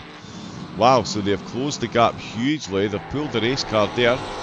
Petzold still in fourth. Great comeback drive for Petzold. Mathis out for the home of sim racing. He is... yeah, third place. Let's see, De La Zeus. Slightly longer pit stop. Might have had a penalty, in fact. I haven't been keeping an eye on the penalties. Apologies. I probably should have. Yeah, that seems like a 5 seconds longer penalty. So, 5 seconds longer pit stop. We've got a few more follows as well. Loki's Art. Good afternoon. Thank you for the follow. Mr. Potato Alpha. There we go. No betas here. Mr. Potato Alpha, thank you very much for the follow as well. We've also got Ekmajin Yummy. Good afternoon, Yummy. Good evening, whichever one it doth be. And Alan B. Goose, Alan B. Goss, Alan D. Goss. I'm not good with B's and D's, apologies. Partially dyslexic, it doesn't help. But yeah, welcome to everyone and thank you very much for the follows. We've also got all of the links to follow in the chat, LFM Patron, and all of the other goodies, all the socials in there as well. And of course, the code for 10% off the Go LFM setups. As I say that, we've got more positions changing hands as drivers come in and out of the pits. It's Forst and 21st that I'm looking for. Out for the Fisher Academy. All over the back of Nandor Siko for the drive-through sim racing team. So they've swapped drivers as he heads past the GT4, heading up through the hill. And we've also got Rockefeller and Adler battling away inside the top 10. Nice. Good drive there. Paul has come back out of the pits in 6th behind Hutchison and Kolosov still. Tempest has managed to stay in the lead. They've got a couple of other cars just ahead of them. And the gap between the top two, that's sitting at a constant 1 second now. But Paul is catching up to the back of Hutchinson. Again, a lot of solo drivers here today. And in fact, that sounds like Paul's going for it into the inner loop. They're freshly out of the pits. And that is nicely done there by Kaj Paul. Retaking 5th place at the expense of Hutchinson. Very good move there. And what are the 3 seconds down? Kolosov's got a 1.5 now to make up to Tempest. All them drivers pretty quick through the pits. Of course, the quickest driver through the pits was Christopher Hoffman. The solo driver going for a double stint on the tyres, early doors. We'll see if any of the rest of them follow suit. Arnaud De La Zeus looking to get himself back up closer to that GT4 podium after a good start to the race. He's dropped in the order a bit. He's looking for a move around the outside into the 90 on lap 30. And he does indeed get it done. Cryonics Racing Team Range now finds himself behind De La Zeus. That's him 6th position. De La Zeus up to 5th. Is that Peterbach getting close to someone, or is that... It is indeed, yeah, these two are going for it as well actually. There we go, quick swap position there. Rice Colburn Racing and Virtual Racing Malaga swapping positions now that they've swapped drivers out of the pits. It's amazing the difference a driver swap can make in some of these races. Dobos is trying to get past Butson. And we've also got Rockefeller who's now hunting down Paduano. Rockefeller, of course, has taken over for Lucas Road in the Aston Martin. He'll be keen to catch back up. In fact, just as I've jumped on board with him, he does seem to have dropped down ever so slightly. Manoram involved in more overtaking action as well. Butson and Dobo, oh wow, yeah. So it's all come to life once again since they've come out of the pits.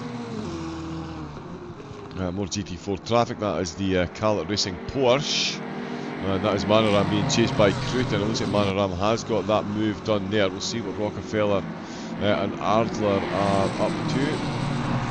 There we go. Will Podium being the driver that they're chasing. They're 3.8 seconds down on the car ahead, so they don't want to battle for too long, and we don't want to be on board the rear spoiler there.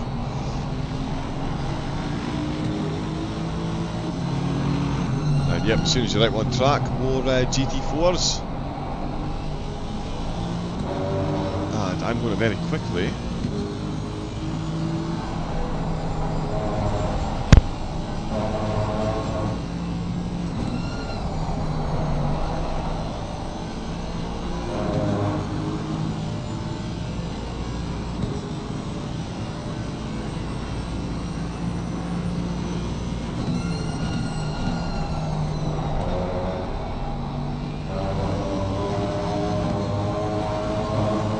so Podium, and in fact he is making a bit of a breakaway from Rockefeller. He's ahead there now. He is right on the back of this group now. He really is closing in on these two ahead. Dobos is still closing in on Butson. Butson fended him off for the moment. Petzold's got himself up to second place in the GT4s, the expense of Hoffman. Oh, Hoffman's had an accident. Let's jump onto a replay. Accident 404. So this is Hoffman. Where is this? In and out of the 90. Everything looks okay here. There is an Aston Martin. We've just had another accident popped up on the tower as well. Oh wow. Yeah, that's not going well for either of them.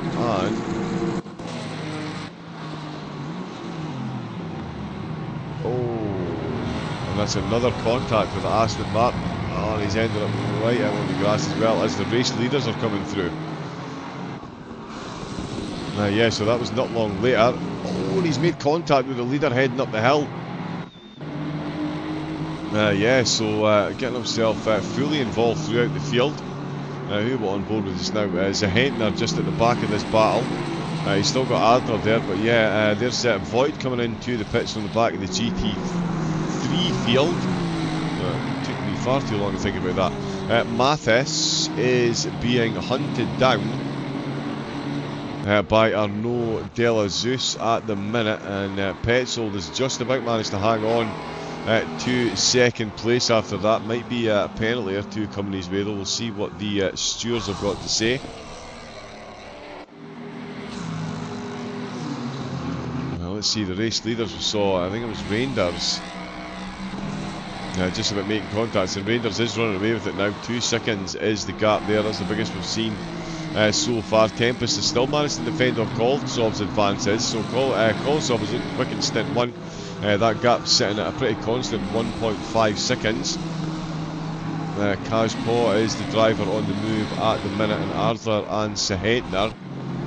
That is the battle that we shall watch for the moment. Butson's 4.4 seconds down, so they can definitely concentrate on what's going on ahead of them. And it is quite a little battle here. The Aston trying to get past the Mustangs. As we go past some more GT4s.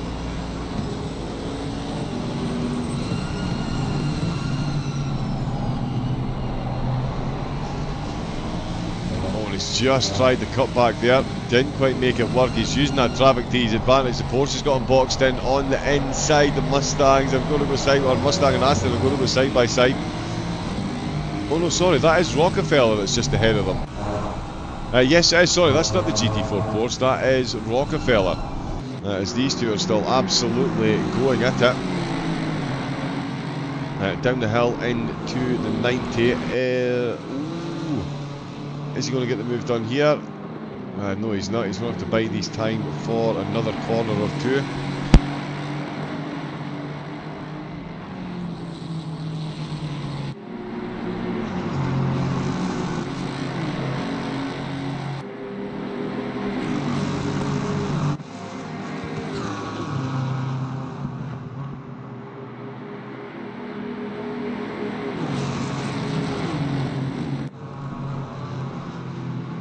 Yes, some more traffic just intervening there, and that's going to keep Adler in his position for the moment. Hutchinson looking to get involved in some overtaking action once again. Currently running in 6th place, so down 2 on where he started, so the pit stops have not been kind to Hutchinson. He's looking to get his Lambo back ahead. Right, I am very quickly going to pour a drink. If you are watching, do stay tuned, do stay hydrated. Keep the blood pumping as well. I'm going to pour a quick drink. Enjoy the action on screen.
And we're back. It's round number 1 of the ACC Drive Endurance Series, and what an opener it has been so far.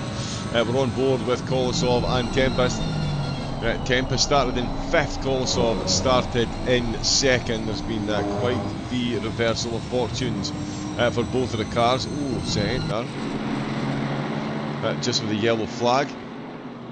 Dover's with the white flag, Arthur with the yellow flag as well, so a solid battle going on there. We're just over the hour mark, and it is LFM Esports that are leading the way. Rangers up at the front with Florence in 2nd. We've got Dakota, as I mentioned, in 3rd, ahead of Armamentario in 4th, and Best Friends Esports currently in 5th position, just ahead of Visceral. It's then West Competition in 7th with Sky Simsport in 8th, Fisher Racing in 9th, and rounding out the top 10, the Sim RC Endurance Team. But as we've seen, that is likely to change at any point given how close they all are. Out of the front of the GT4s, it's the 4th club in the Maserati. They've got Petzold. The other Maserati, they are back up to 2nd place. It's Homer Sim Racing that are in 3rd with QRT in 4th place. Alpha in 5th with Nalhala in 6th. They've got Cryonics in 7th. Fisher Racing Academy up to 8th place with MR Reparto Coaching up to 9th, and Nalhala Racing rounding out the top 10 for the GT4s. Calitz Porsche had some damage to repair, so too did the Creme de la Creme car of Christopher Hoffman, which is unfortunate because they did go for a double stint on the tyres. Didn't quite pay off, and Yannick Schumacher bringing up the rear. Another driver that had an extra trip into pits with a whole lot of damage to repair, but still out and running, so looking to bring home as many points as possible from the first round. Every round is going to count given some of the tracks that we've got. We've still got Hutchison and Paul dueling out for 5th position in the GT3s. Oh, he's going for it up the inside on the way to turn number 12. Had the car positioned absolutely perfectly, but the Mustang is going to have the exit speed that he needs, you would think. Yes, just to get the nose back in front, and Nissan was there or thereabouts, but not quite close enough to engage fully in that move there and make the Mustang give him any more room. Right over those curves. Such diminished light that we've had. It's only 10 to 9 at night. So yeah, an hour. We started about 7 o'clock. I thought it was 7 o'clock we started. Yeah, it was just after 7 o'clock. It's very much darker than it was. And it is only going to get darker. We might put some floodlights on. Tempest chasing up the hill once again. It's been like this for a couple of laps now. The short quick lap. Oh, and that's a lot of pace he's got this time going into the inner loop. Is he going to be brave on the brakes? He's got the car back in front. Yes, he does. Very nicely done, and manages to control it all the way through as well. Tempest certainly not giving up the hunt. Oh, although he's just backed right out over there. Got a little bit too close down the outer loop for his liking there. Extra dab on the brakes. Comes right back up and down the hill, but that was a very nice move there by Kolosov. Really used that extra pace up the hill to his advantage, and got it done on the anchors on the way into the outer loop. Up through the boot section. Yep, that one looks in the favour of Kolosov at the moment. Let's see what happens with Paul and Hutchinson. Hutchinson definitely got the bit between his teeth as well. He's within 3/10 of Paul. They're not far behind Tempest and Kolosov. In fact, only 2.3 seconds, so I wouldn't be overly surprised if they go catching up. We'll see even more podium action. We've got Rangers and Florence now. They're 2 seconds apart. That is quite the gap for them. Sailing past the GT4. Hutchison not even skipping a beat. Oh, Delzeus has just gone past Mathis.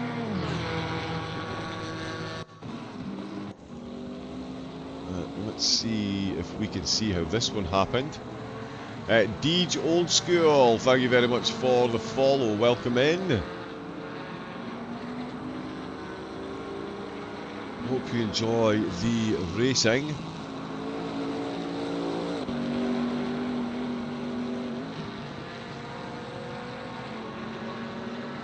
A couple of people in the YouTube chat as well. I don't think that is English, unfortunately, so I will leave that well alone. Are we going to see the overtake here? I think that the replay is going to run out just before he gets it done. It must have been at the top of the hill. But yeah, that's a good drive. So he's coming out the pits for De La Zeus. As I say, there he is, back up on to the podium spots. Third place for him. Herpel in 14th. Looks like he's got an overtake in him. He's certainly trying one. That is Frey's car just ahead. Bootson, now the driver behind the wheel of the Ferrari. Oh, and he's run it wide through the inner loop and just come pinging back onto the track here. No control of the car whatsoever for Bootson. And he's done well to hold that as well as he did, and as well Herpel managing to hold these brakes and not pile straight into the back of the forlorn Ferrari. That could have been a bit of a messy one. Dennis Ardler is where I want to look for the moment. Tempest now is second behind Kolosov, but this is still an absolute solid battle between these drivers. Again, they're going to have constant interaction with the GT4s, the way the track works. You can see there's another one just ahead. There's going to be a couple coming up the hill and through the inner and outer loop, lap on lap. It's Ardler that we're on board with. In fact, it's a Hentner just pulling away. Ever so slightly. Rockefeller though still piling the pressure on Pituano. Pituano and Rockefeller both down on where they started. So they will be looking for, again, another team that will be looking for more positions and more points out of the race. Oh, Tempest and Kolosov. Oh, Kolosov completely stationary. He's facing the wrong way. We're still in replay. Apologies. I keep forgetting to jump it back on the live. Let's have a look. We're in replay mode now anyway, so let's have a look and see. Oh, so the GT4 ahead just having a bit of a wiggle. Oh, and he's bounced off. Yeah, there we go. Yeah, not really much that Tempest could do there, unfortunately. Yeah, came around the corner and that's what he was presented with. And that has put Kolosov back down the order. He's now behind Brenham in 7th place. And yeah, could be carrying a bit of damage. Certainly took a bit of a bump. You hear a tyre squealing there. Kolosov might as well. I wonder what his front bumper looks like. Doesn't look too bad. Let's see. And yeah, and what that's done, in fact, that's brought Hutchison and Paul right into the hunt. So yeah, on board with Paul, he was simply fending off Hutchison. He's now got a run on 3rd place. I did say these two would get involved in this battle sooner rather than later. I didn't think it would quite be this soon, to be fair. And Brenham's only a second down as well. So the final podium position absolutely still up for grabs. Reinders is still running away with it. Well, running away with that. It's another half a second he's put on his sister car. The two LFM Mustangs absolutely moving. But 2.6 seconds in the favour of Reinders at the moment. In fact, he was over half a second quicker than Florence on that last lap. And his fastest lap, 3/10 quicker than Florence. So yeah, he's got a bang for rights on pace at the minute. And looking good for that lead. And we're almost to a second pit stop as well.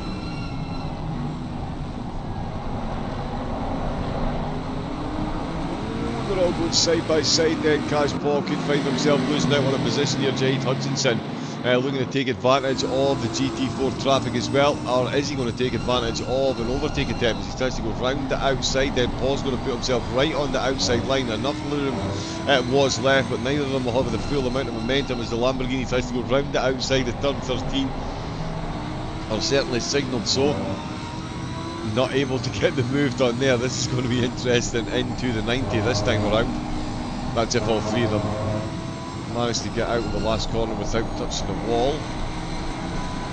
1, 2, 3, yep, that all do. They do have another GT4 car. Again, there's always going to be a GT4 car, Mr. Commentator. We don't need to keep repeating that. 2 of them move to the inside, 3 of them to the inside, right on the curb. It's a good move by Hutchinson. It's a slow one there by Tempest. This could be costly up at the top of the hill. He's got Cashpaw, who is pulling Hutchinson along in the slipstream. Hutchinson switches over to the left-hand car, which is now back in the lead. The two Mustangs absolutely side by side, and again it's Hutchinson that's going to be getting all the slipstream, but what can he do at this stage? They're not going to go 3 wide into the inner loop, so he pulls back into line, lets these two nipping ahead of them, but he's going to pounce. Is he? That is Arnaud De La Zeus on the outside. He almost, in fact what he's done there is he saved Paul that position. That was good driving by Hutchinson to let Paul back in when he did. He saw the GT4 car there and knew what was coming.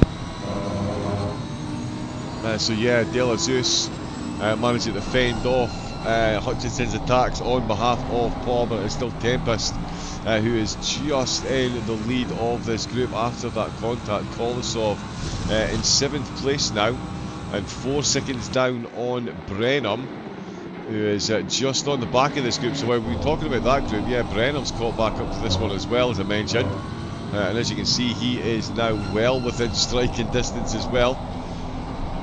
So yeah, this is a fun little battle that is developing. Bit of a wiggle out of turn 13, please don't do that too often. Oh, Ardler and Sahentner are swapping positions. What's going on there?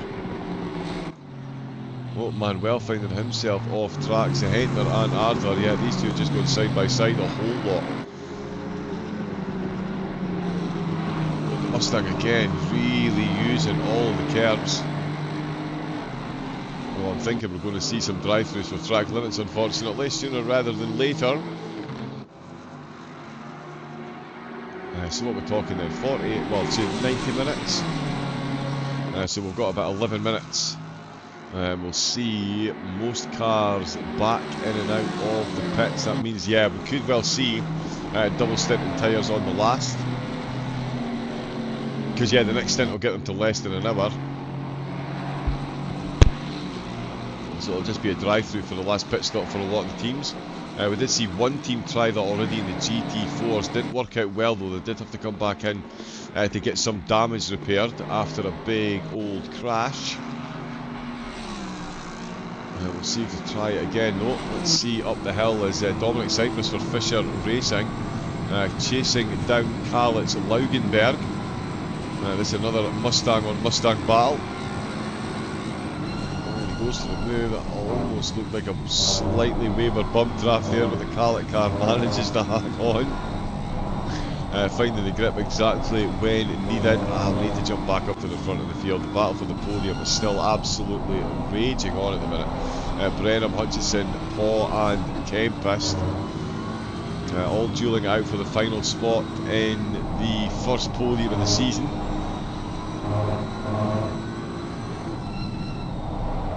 Now with the last corner, again you need to keep it clear of the wall. There we go. Let's see who benefits most from the slipstream. Hutchinson is definitely going to benefit from being tucked in where he is, being in the Lamborghini.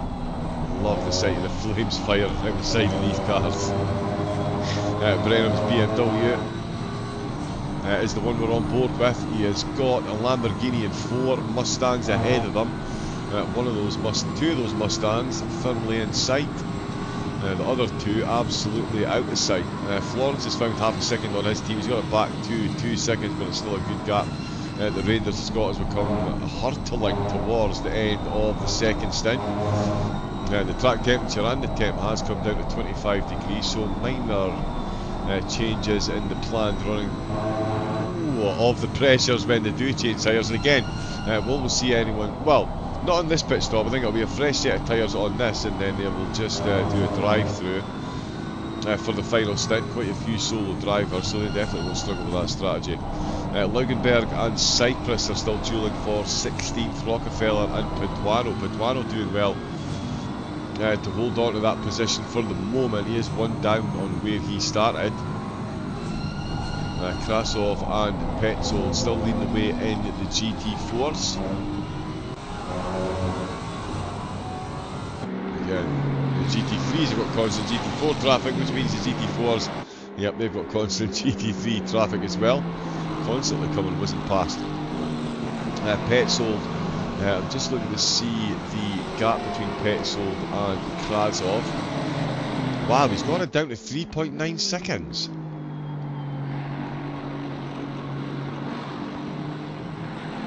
Wow.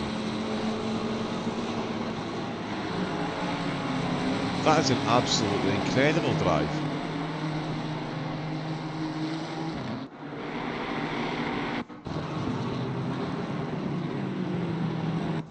We did have a bit of a yellow flag for the GT4 race leader.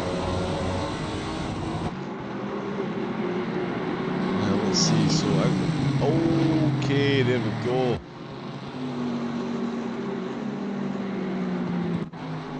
So yeah, that's definitely cost them a few seconds. I saw another contact with them as well, but yeah, so that's what's caused that.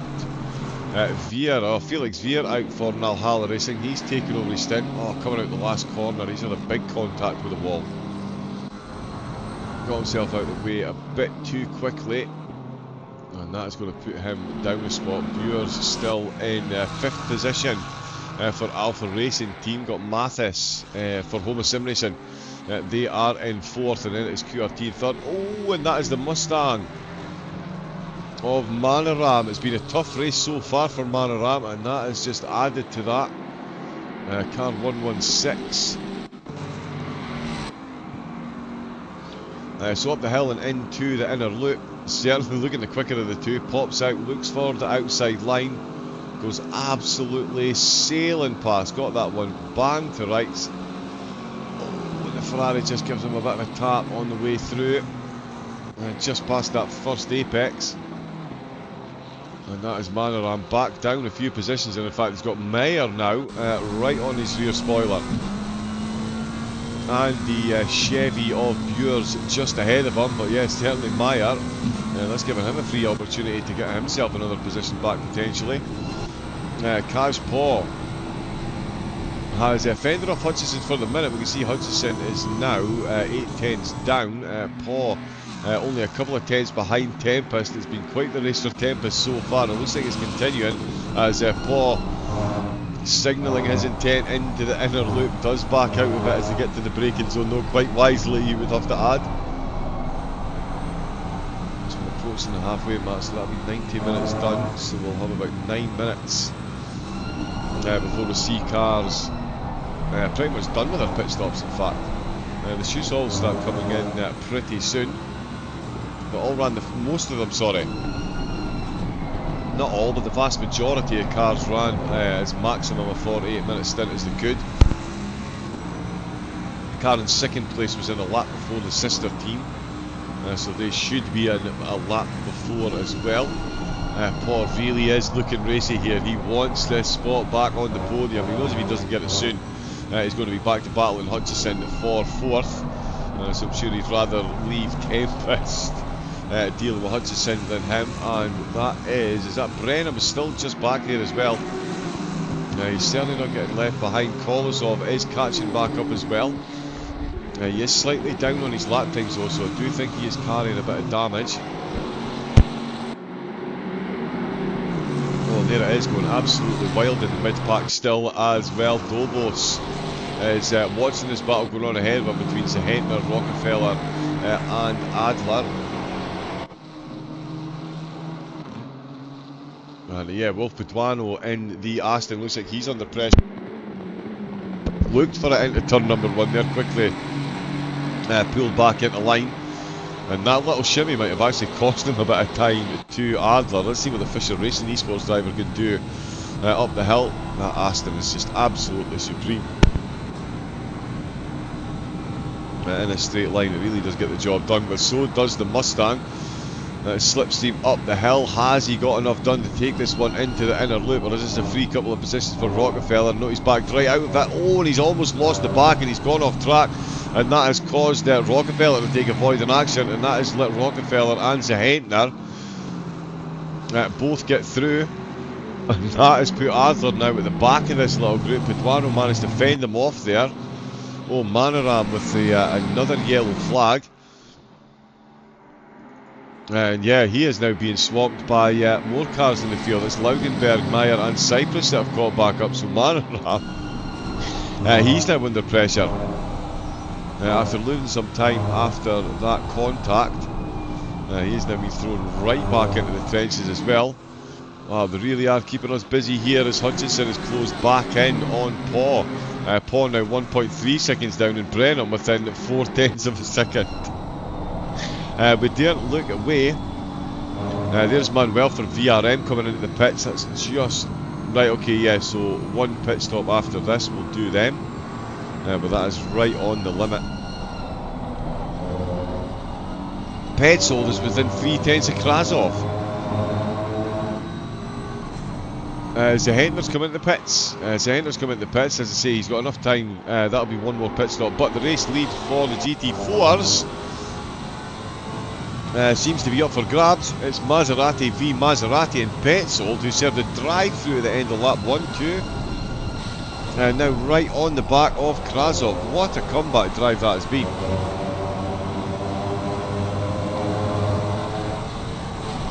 And it looks like Petzold's actually currently got the fastest lap for the race as well, for the GT4s. So really is stamping his authority on this one.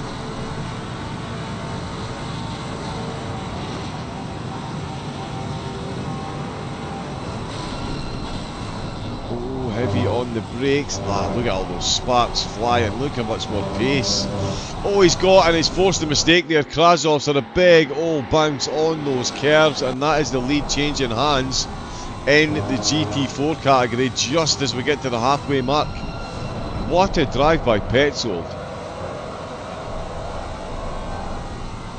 Solo driver. Krasov has got, it was Polyakov that took pole position, and here comes 12th place. That is Dustin Herpel in the Mustang, just inserting himself temporarily in between these two cars. Full width used on the way up through the middle of the boot, and that is him gone and dusted. And Petzold, just as he's coming to the end of his stint, it gives a deal, Cameron, there we go. Just as he's coming to the end of his stint, we'll find him with the lead, and in fact 6 minutes left.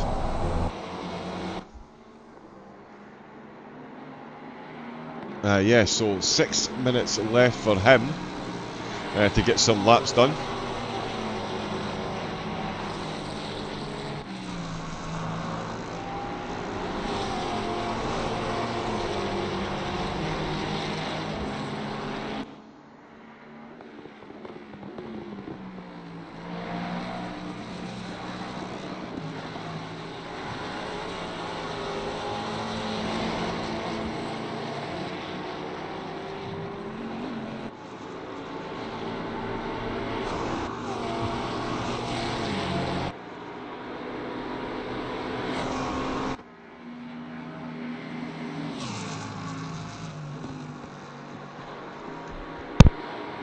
See, I'm just looking at the lap times here. Petzold has been absolutely flying.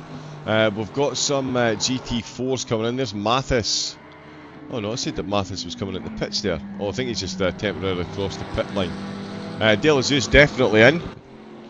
There he is. Comes in from third. That puts Bures back up to third. So it's going to be silly season once again for the drivers as they chop and change their way through the positions and through the various pit stops. We've got Reinders now 3.3 seconds ahead.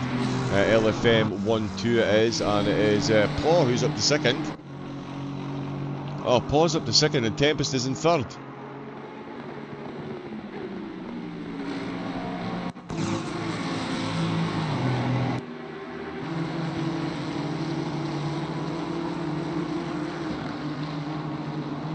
Oh yeah, of course, this is the one that we saw. There's so much going on. Apparently my short-term memory just will not convert some of this data. Oh, so they had a bit of contact on the way in as well. Right, okay.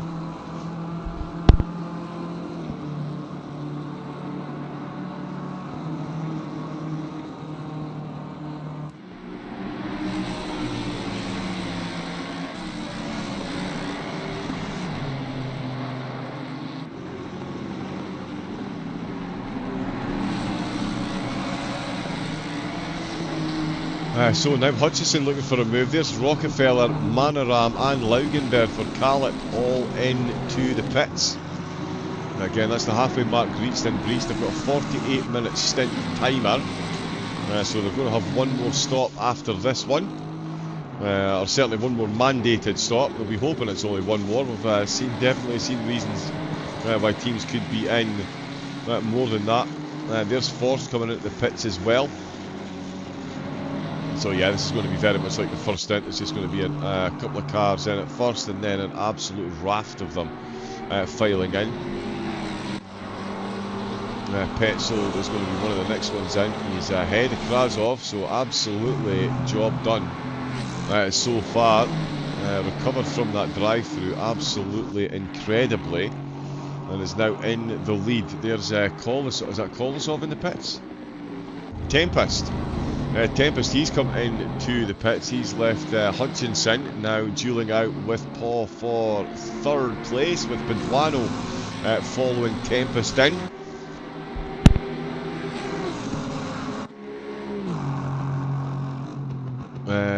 Bures is in the pits, so let's see where De La Zeus is.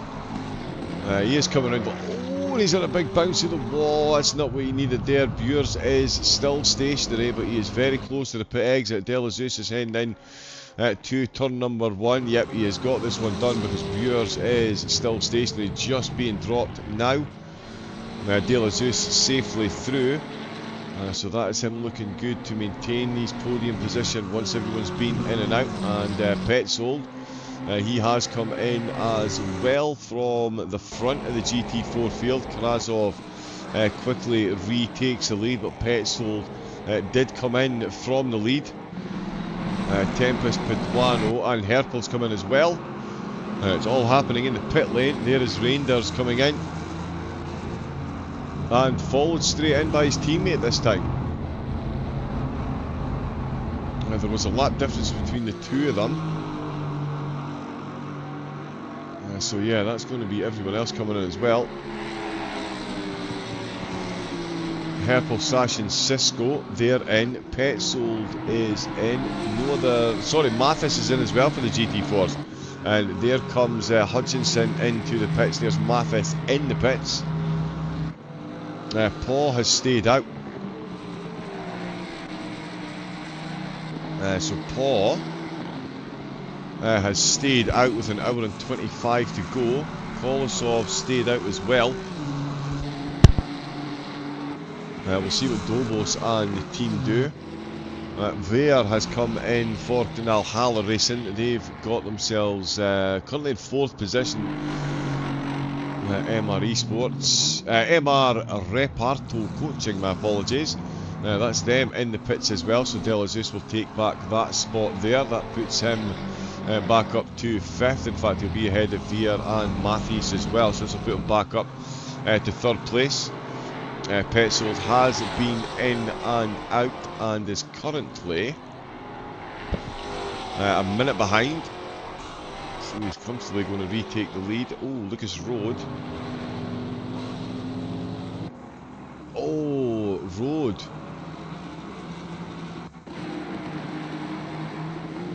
Let's see what's happened here. Oh wow, he was looking very quick through there. Oh no, yeah, just too much time on the grass there. And that shows you just how low they run these cars. Just absolutely bouncing over the grass and the curbs there. Completely unsettles the car, no control whatsoever. Beckman, he is fully in control. He's got Christian Ranieri for Sky just ahead of him. Ranieri taking over for Paduano, and it looks like Beckman is taking over. No, he's not. Not quite taking over the position as yet. Oh, and he's looking for it though. Ranieri not long out the pit, so he'll be looking to get his tyres into the window if he can, and Beckman will be looking to get himself into 12th if he can. That is James Julians. They've just gone past. He's just come out behind the wheel again.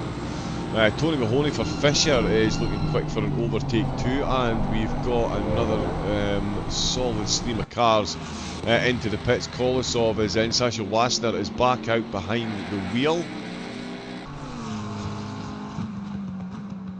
Reinders is in the pits. And what's going on there?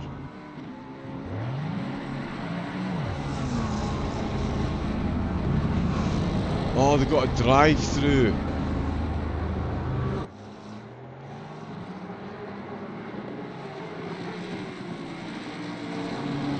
Oh, I did talk about the track limits. And that is exactly what's happened then. Reinders with a drive-through penalty.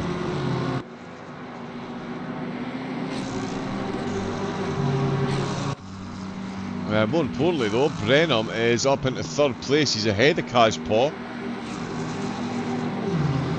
So yeah, big changes through the pit stops then. Brenham up to third, Paw now in fourth place, still ahead of Hutchison. Hutchison looking to change that through the inner loop and down the outside of the outer loop. They've got Arnaud Delazus just ahead of them, and that is some wily work there by the Lamborghini driver, Jaid Hutchison, positioning the car absolutely perfectly.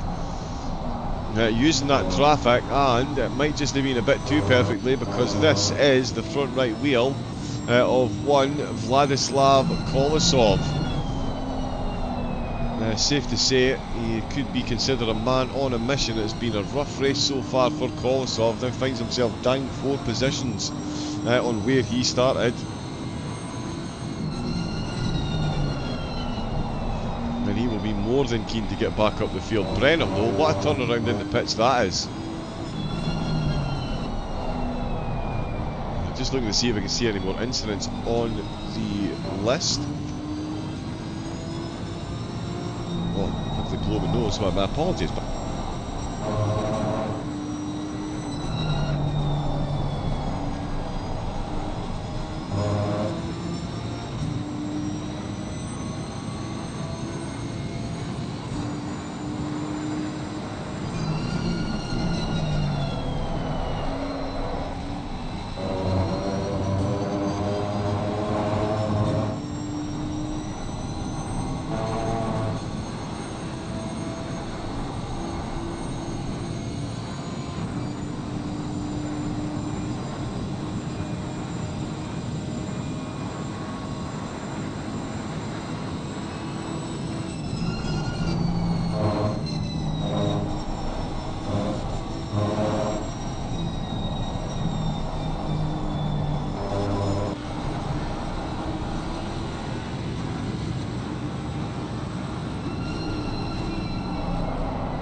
It is of course wonderful when spring has sprung, but that extra pollen in the air, it does make you pay.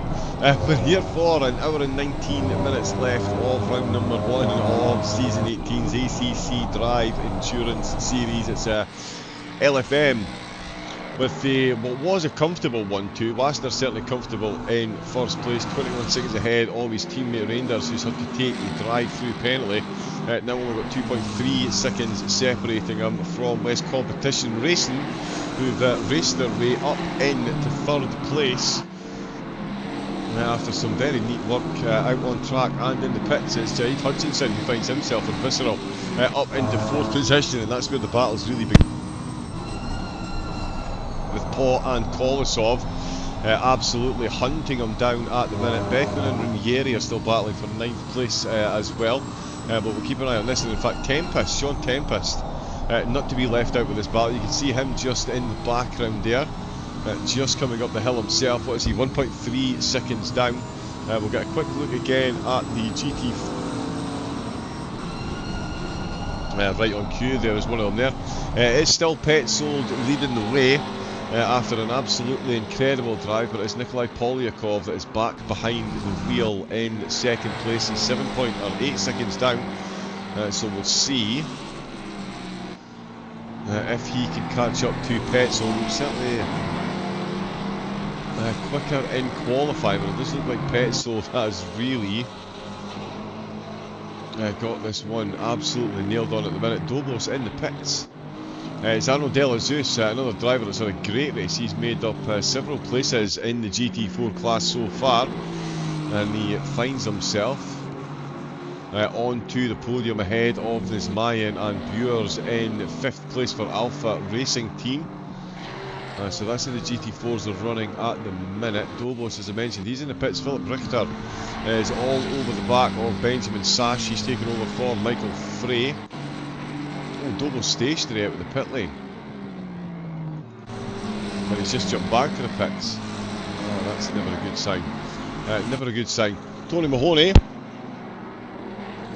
for Fisher Racing. They are running exactly where they started, in 16th place, one of only 2 cars to currently be doing so. The other one, of course, Jaid Hutchinson, up in 4th position, but that might not be for long if Kajpol's got anything to do with this, and Kolosov as well.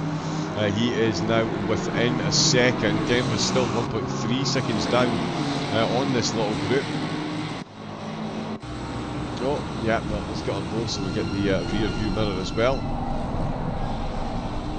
Yeah, so that's Kolosov in the headlights in the background, the tail lights ahead, the brake lights ahead. That is Jaid Hutchinson in the Lambo. It's been an absolutely solid race so far. As I say, it did look like Hutchinson was losing a bit of pace to the pack, but then got brought back into it after an incident between 2 of the cars ahead, and he has been an absolute contender ever since. And they are closing up on Brenham as well, actually. 1.3 seconds now is the gap there. And yeah, Brenham 7/10 down on that last lap as the blue flags constantly wave. With an hour and 16 to go, we've got one more pit stop left each for the teams, or certainly one more planned pit stop to make sure they get through that 48-minute stint timer. It'll be interesting to see if any of them do. Oh well, yeah, it's maybe a bit long. Yeah, an hour and 30 minutes. I mean, you could maybe do that long. An hour and 30 minutes for a GT4 on one set of tyres. I'm thinking that's doable, especially 24 degrees. There's not going to be massive amounts of wear, comparatively speaking. I mean, Watkins Glen does chew through the left-hand tyres pretty healthily. It's Petzold, the GT4 leader, just been lapped once again.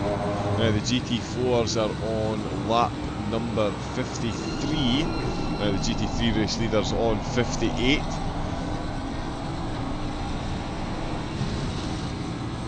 Yeah, it's about an 11-second difference in the fastest laps between the top GT3 and the top GT4 as well. So yeah, quite the pace difference between the 2 cars around here. Oh, I tell you what, Brenham is now feeling that pressure. That's just dawned on me there. That is Brenham. He's been closed right in on that 1.3 second gap.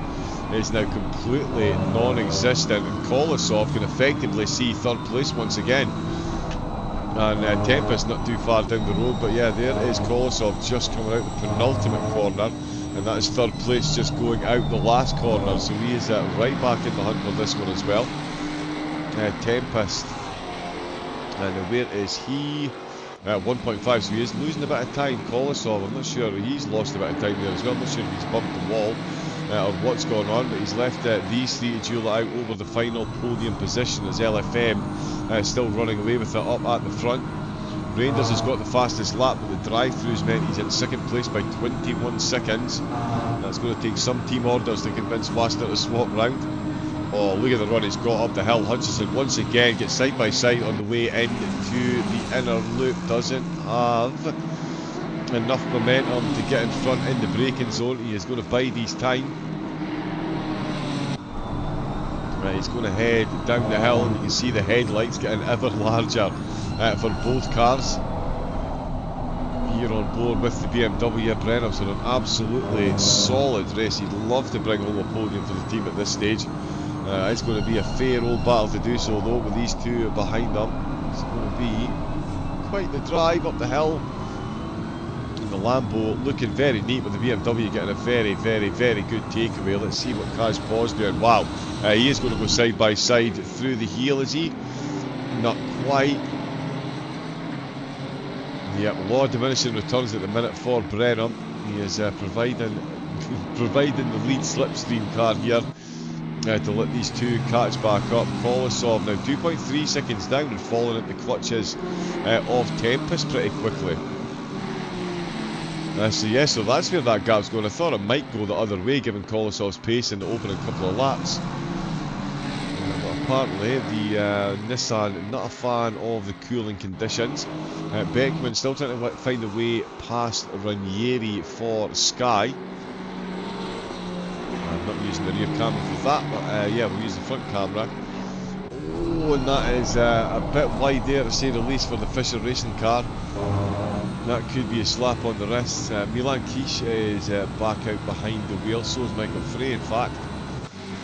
But there is Milan Kish. Oliver Martins is the car just ahead of him. And yeah, he's been involved in quite the battle so far, has Milan and his teammate, Nandor Sisko. They are down a couple of positions. Yeah, down a couple of positions on where they start. Of course, Martins as well, down 8th. They started in the top 15. GT4 update. The gap is reducing between the top two, but not at a significant rate, you would say at the moment. Polyakov 7.4 seconds now behind Petzold. Polyakov half a second quicker on the previous lap there. De La Zeus third in the GT4s, and he is the third quickest GT4 driver out on track at the minute, so it's certainly a position that's well suited to him. It's Homo Sim Racing in 4th, and Alpha still holding on to 5th position. Firefly have made it back to 6th place. So a great drive by Schumacher. Nalhala have got 7th, with Fisher Racing Academy in 8th. Zeitz for Cryonics. Oh, just as I was talking about how well he was doing, he's went and popped it into the wall.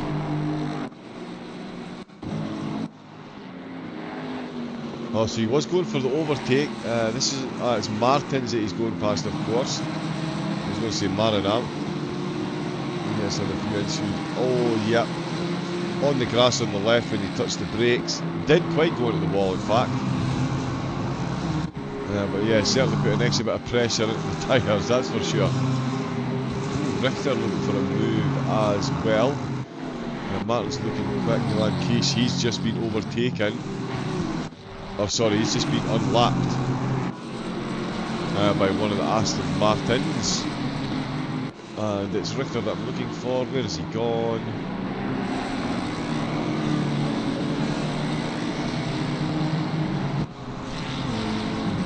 Oh yeah, there he is there. Directly ahead, yeah, he's caught right up to the back of Sash, who's taken over for Michael Frey, I believe. They two swapped over. Oh no, sorry, Sash is one of the solo runners. They're in the other red Ferrari.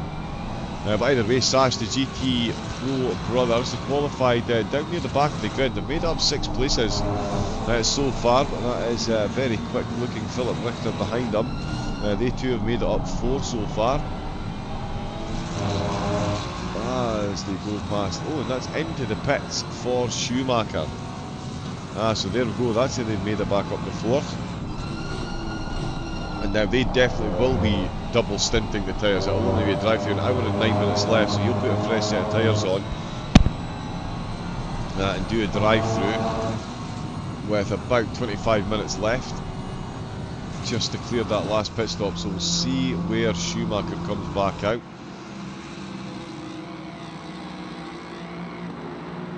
Oh no, flashing the lights now, he's just gone straight through. Oh, is that a drive through?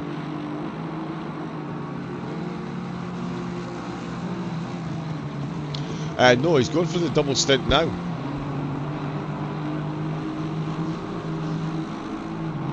Right, okay, yeah, he's going for a monster stint then. So Schumacher.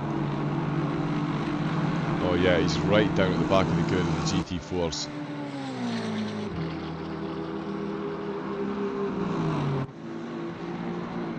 Oops. Didn't mean that. Yeah, it definitely wasn't a drive-through, but that was the stint timer clearance drive-through there. So that gets that done. So we'll see what they do with the tyres on the next stop. That's going to be a monster stint.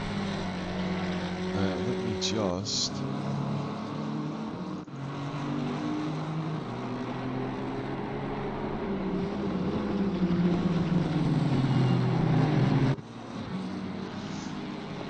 yeah, so that's already 46 minutes on those tyres. Got another hour and 9 minutes to do. Is it going to pay off? Let's see what's happening with Polyakov. He's now 9 seconds behind, so Petzold really is flying. Kreuton, oh, with a big yellow flag.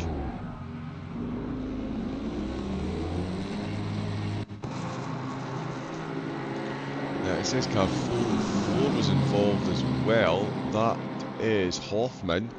Yes, there's Hoffman there. So this is into the inner loop. Don't know why the sound keeps disappearing. Oh, wow. Hoffman's rolled it. Wow.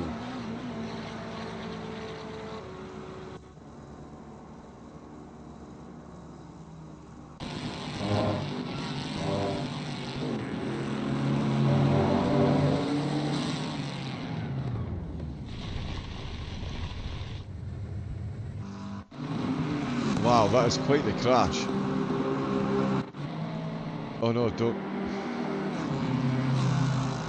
Yep, sorry, we've jumped onto that one again.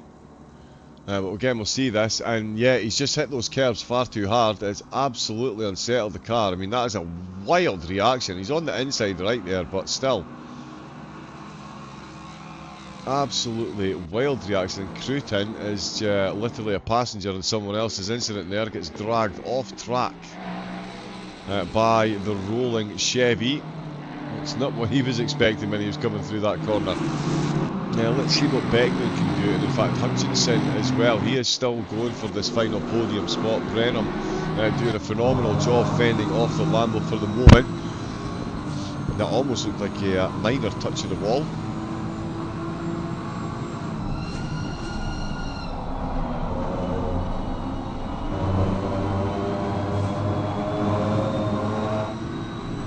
I wonder if many of these drivers have got penalties. Is anybody watching any of their streams? Anybody know if any drivers are picking up... whoa! Anyone on the verge of a penalty? Let's see what Old School... Oh, and I tell you what, look how much more pace that Lambo seems to have when they get to the braking zone of the inner loop. The BMW, very lucky that that isn't an extra 50 yards or so. That would be a different story. Lap on lap, we can still see... Oh, and that's a very good run he's got through the outer loop. He's maybe targeted that as a position to try for the overtake.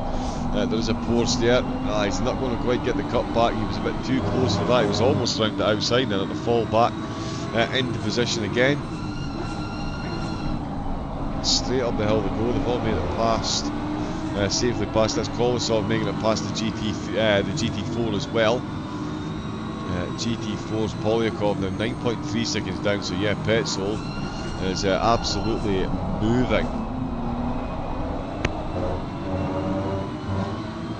Frey and Sash just going past some traffic, so they've got some white flags there. We've got Chirot down at the back of the field. Love the sound of the engines bouncing off the walls. I've said that once too often, I think. Brenham now 7 seconds down, so yeah, Reinders after that pit stop, after the drive-through, was what, only 2 or 3 seconds ahead of Brenham. That's now up to 7 seconds, and he's actually closed in a couple of seconds on Wassner as well. That gap down, the gap between the top two now down to 20 seconds.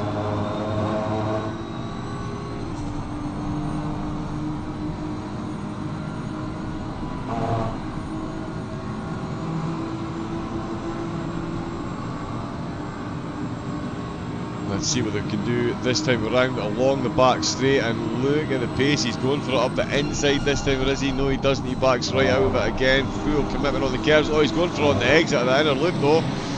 Oh, and it's once again fortuitous intervention almost by Arnaud Azusa, exactly the same corner, and that lets Cash Paw make his way through on Hutchinson.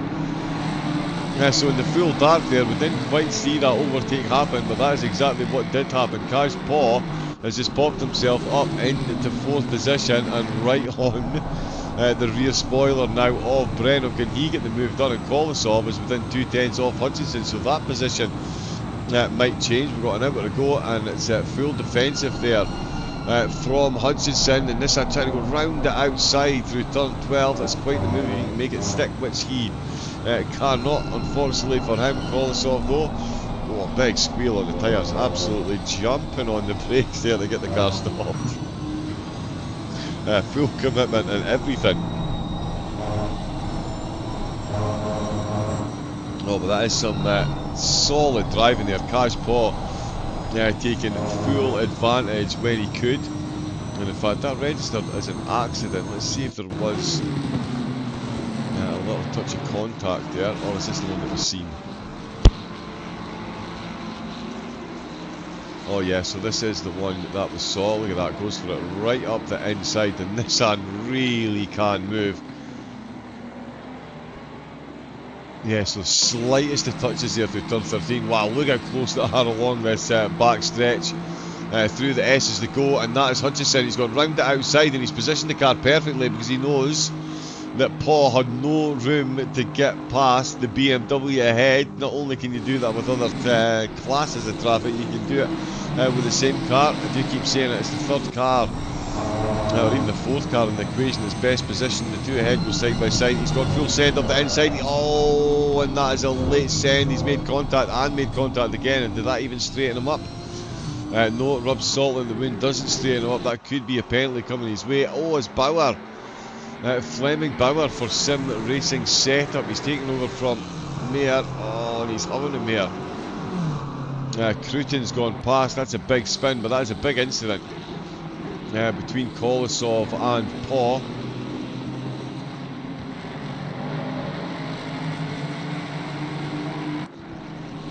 Yeah, let's have a look at this. So yeah, you can see he's let's get right up close and personal. He is at the back of this little group here, and Paw really didn't get a lot of momentum down the hill, but that is a little bit far back. Oh, and gives him a little bit knock on the way through as well. And Paw now sees him once again, going for the move. Has he got it done this time nice and cleanly? Yes, he does. And here comes Tempest, who said was going to get involved, and he certainly is ahead up the hill. So it looks like the position got temporarily redressed, only for him to retake it again. And Tempest now looking to make it 2 through the end. Oh, the car's ahead of nose to tail, so that's him absolutely boxed in now. Oh, it gives him a little bit of a bump along the back straight. Is that enough to keep him ahead? Oh, and the Nissan's got too lively on the inside of the curb. He's ended up making contact with Paul on the inside, and that has sent him off and asunder, and that has brought... no, so that's Kolosov well down the order. Yeah, let's have a look at that one.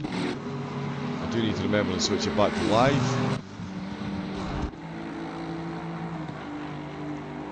So yeah, coming along the straight then, and Tempest just giving Cash Paw a bit of a bump draft, but on the inside you can see that, yep, the Nissan just got massively unsettled on the inside curb, and that finds him now back down the order. It really has been a yo-yo race to forget for Kolosov and the Armamentario team.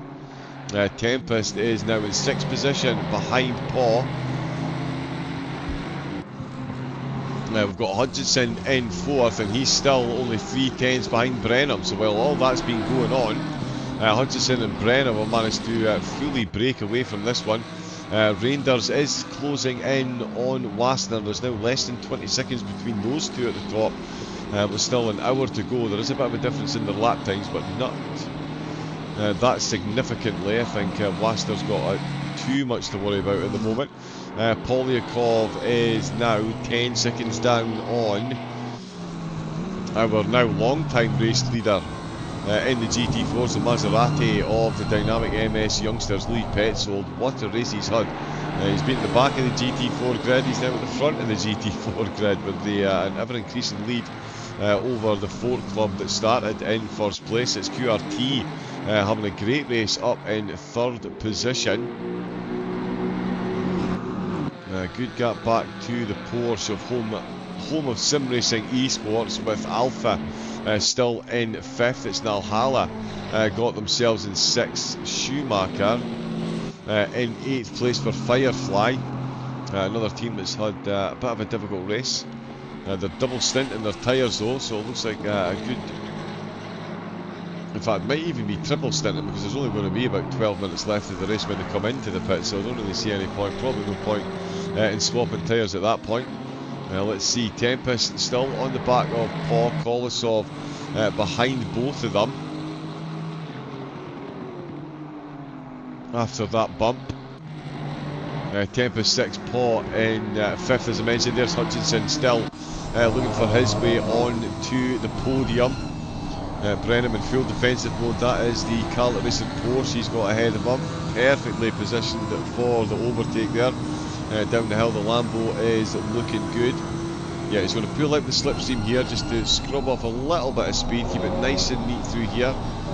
Nicely done on that inside apex, you can see how much travel on that wheel.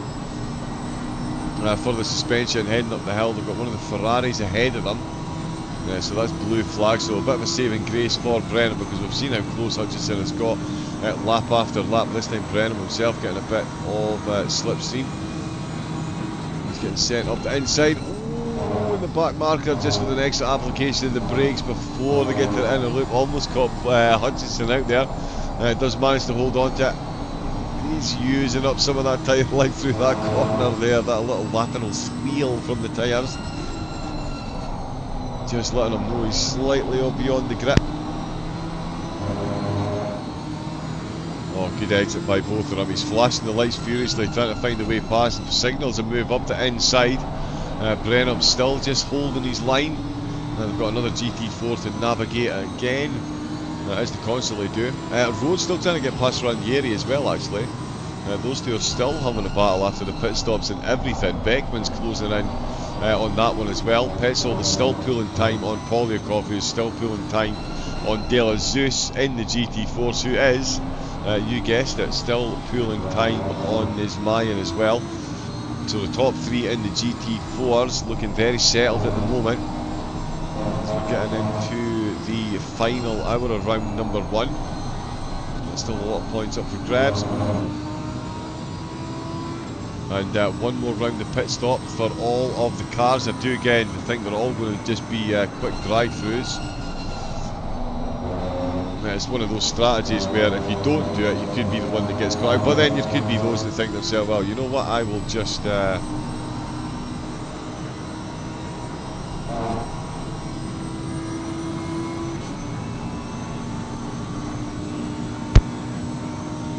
yeah, I'll be the one that takes the fresh tyres, so I've got the better rubber come the end of the race. Will it make that much of a difference though? We'll see how it plays out. Road is still looking quick as well.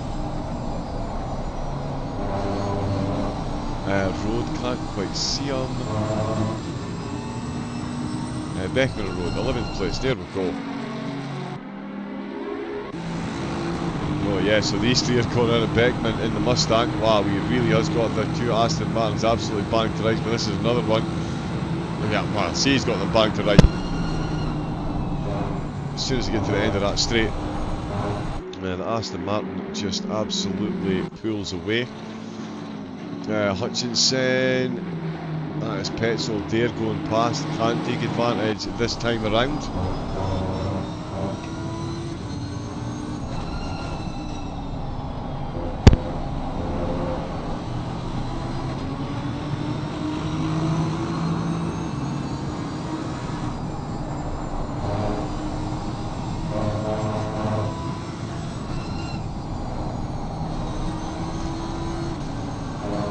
Tell you, Visceral, that'd be a great race for them. Started in 4th, as soon as I say, they were dropping down the order at the start, looked like they were struggling to keep pace, got dragged back into the battles by the drivers ahead, and they have gratefully received that gift and absolutely run with it. And at the minute, it's looking very good for them with Paul and Tempest engaged behind them. There's now a 5-second gap back to Paul, and Kolosov 7 seconds down himself. So he has got some work to do. We'll see, I wonder if how that will affect their pit strategy as well. Oh, certainly have a bearing. Oh, speaking of bearings, oh, and that is Yannick that they've just gone past there, Schumacher. Getting very close to these top GT3 drivers there. Has managed to safely survive, and they've got another Ferrari just ahead of them. Rhodes is still looking for that move on Ranieri.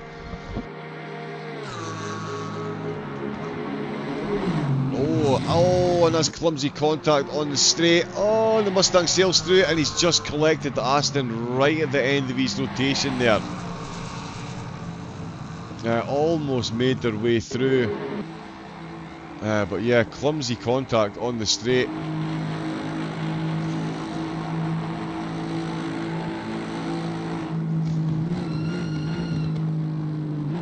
Oh, yeah, and then... yeah, back-to-back contact there, or rear-to-rear contact, should I say.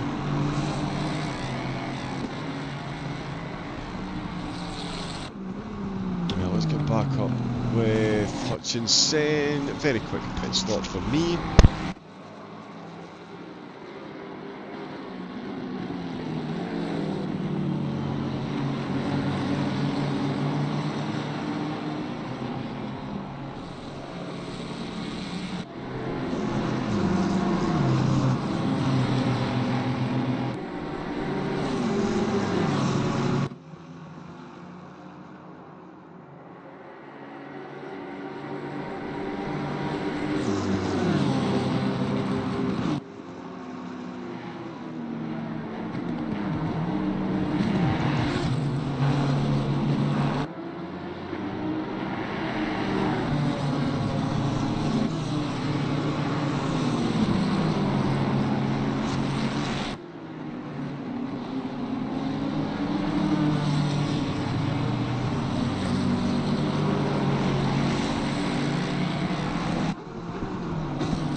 go. It had to happen, of course. As soon as I nipped for a quick pit stop, we've got a change in the podium. Hutchinson did get the move done. You would have seen it on the screen there, thankfully.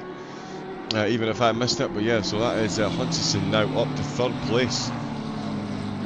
Going into closing stages. So yeah, with 48 minutes left to go, 1 full stint effectively. It's LFM in 1st place. 17 seconds is now the gap, so Rangers really is closing that gap to his teammate ahead. Visceral Esport in 3rd place with West Competition in 4th, and Best Friends Esports in 5th position for the GT3s. We've got Dakota currently in 6th position with Armamentario in 7th. It's Madcap in 8th place with Beckman driving for Fisher in 9th place. Rounding out the top 10 at the minute, it is Sim RC, but new engine not too far behind. In the GT4s, it's still the dynamic MS Youngsters that are leading the way in the Maserati and increasing that gap on our pole sitters. Fort Club Racing, the 2 Maseratis absolutely getting the job done here at Watkins Glen. They're ahead of QRT Esports in 3rd place. And Ismayan for Home Sim Racing in 4th, and Alpha Racing still running in 5th place ahead of Valhalla in 6th. We've got Fisher Racing in 7th, Cryonics in 8th, and Firefly in 9th position. Martignoni for MR Reparto Coaching in 10th place. And there is Ranieri coming in to the pits, and it looks like he's going for a stop.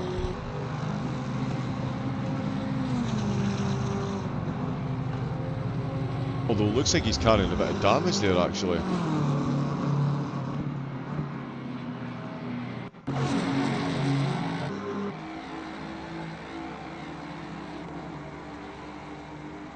Oh, now was this one that we saw? Oh, of course it is. Yes, of course it is. Of course it is. How could I forget that?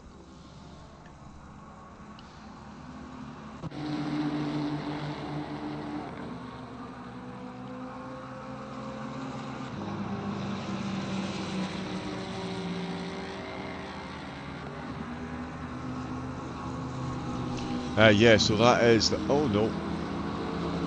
The Aston in the pits for another stop. Brenham still putting the pressure on Hutchinson as they're making their way through the traffic. The Lambo fully committed to those curves. Paul is still a bit behind, 5.2 seconds. It's all about this final pit stop. There is Montoro coming in to the pits as well for VRM, Virtual Racing Malaga. They're in and stationary. I wonder how long. So Petzold has got 7 minutes left of his stint. So he'll be in with 38 minutes left to go. So we'll see if he just does a drive-through. Polyakov does have a bit more time, I believe.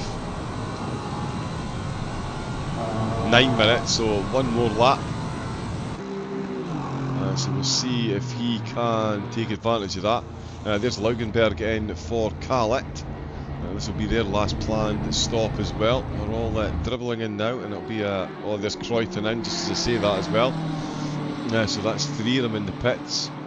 No GT4s in the pits as yet.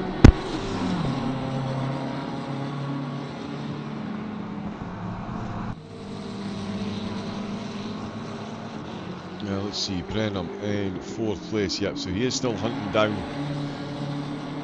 Certainly still keeping in touch at the moment. We'll see when these two decide to come in and take their final pit stop. It's all going to be governed, of course, by the 48-minute stint timer.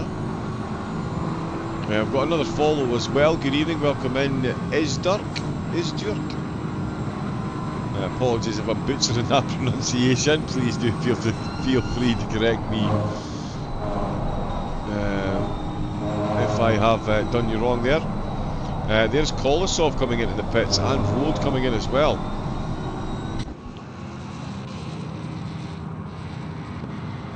And it's completely stationary, so no thoughts of a drive-through there. And in fact, Herpel has gone through.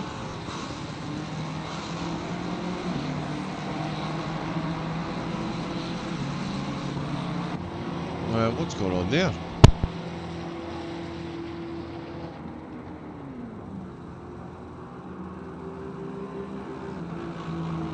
Kolosov has been in there a while. Now, was that a penalty? No, sorry, my apologies, he's not. 31 seconds. Let me see, I'm very confused. I feel like I've missed something here.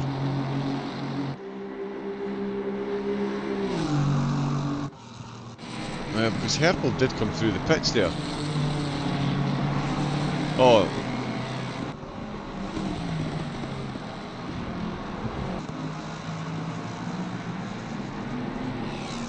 Yeah, Herpel's now underneath. I could have sworn that was Herpel coming down the pit lane there. But it says he hasn't been in the pits again, so he's due for a pit stop. Anyway, let's concentrate on what we do actually know. Brenham is into the pits. Dennis Adler's come in as well. Tony Mahoney has come in from 15th position. Sash is in. There's Martin's coming in. And already stationary, in fact. So we'll see Waster in. Oof. Pretty soon. Almost into the wall there. Manages to keep it out. Hutchison and Paul are the two drivers now, third and fourth. As in fact, Tempest tearing his way through that traffic there. He is closing back up on Paul at quite a rate.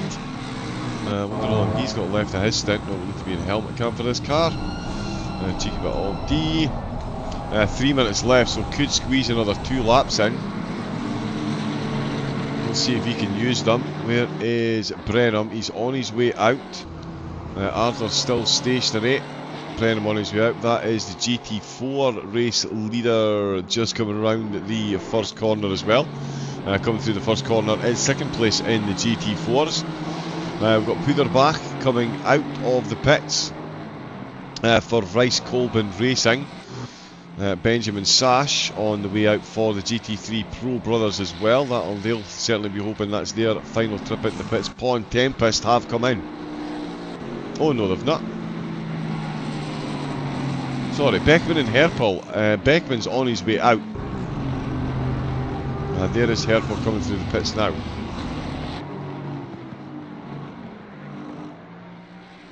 Yeah, not entirely sure how I managed to confuse myself there. Puderbach trying to get past Ranieri now. Ranieri not had an easy run of this race at all. That's GT4 in the middle of them.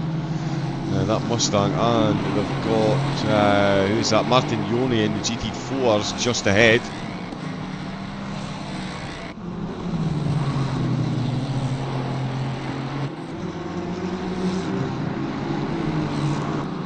That is looking close there. We'll see how that battle plays out. Richter is in the pits. Milan Kish is caught right up to Cyprus. In fact, they've saw, oh no, Cyprus with a bit of a white flag there. Oh, and he's bouncing on that gravel. Definitely can't be doing that too often. I wonder if he's carrying a bit of damage there or something. Oh, he's pulling over.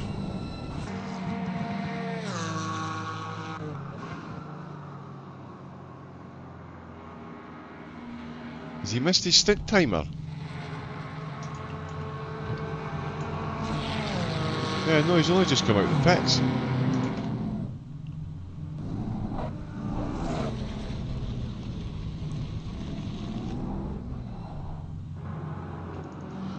Yeah, that's some kind of technical issue there. That is Cyprus going to tumble down the order.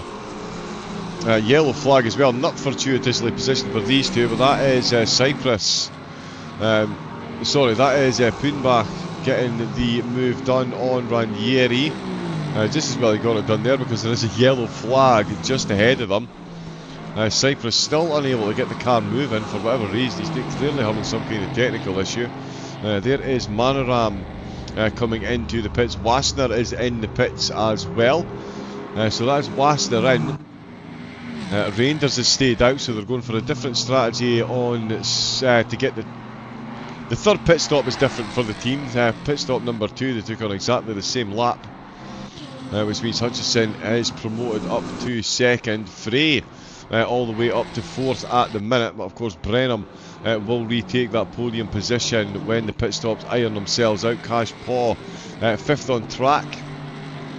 Should see another position or two. Kolosov is now only a second and a half behind Tempest. So that's a battle that's not going away anytime soon for either of the drivers. Here we can see some GT4s coming in for their final stop. Home of Sim Racing in the Porsche. Currently running in third. That means that De La Zeus has been in to take his final stop.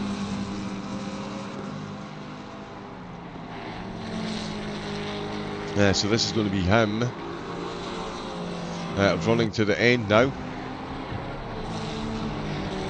So he should get back ahead of Nalhala. Yeah, he will. And Home of Sim Racing as Petzold and Polyakov both come in.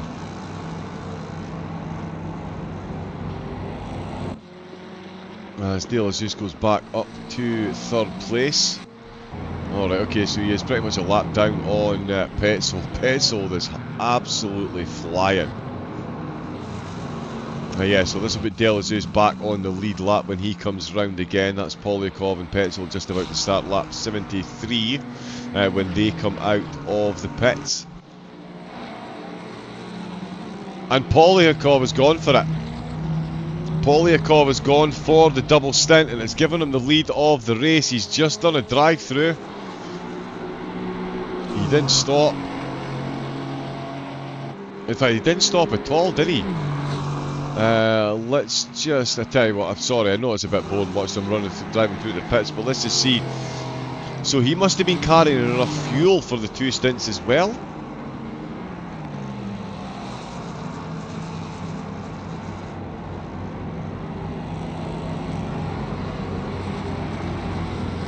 Yeah, alright, okay, so he did a 36-minute stint. And there's 36 minutes left. But yeah, as you can see, he has literally just rolled through the pits. And he's gone for a double stint on the tyres.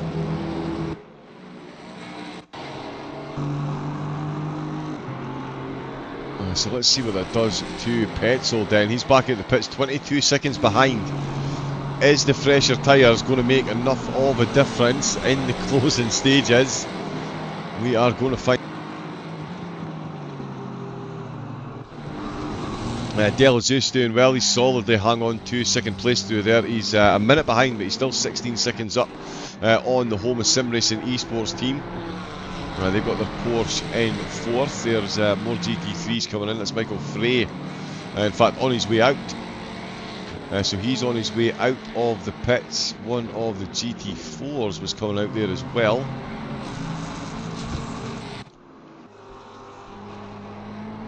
No, that's Bear coming round the last of the course. There is Reinders coming in. That'll put Florence back into the lead. I haven't seen any more drive-throughs. In fact, oh no, Louis Petzold, of course, he's had one. Montoro had a drive-through as well. So 3 that we've seen over 3 hours. That's not too bad considering the course.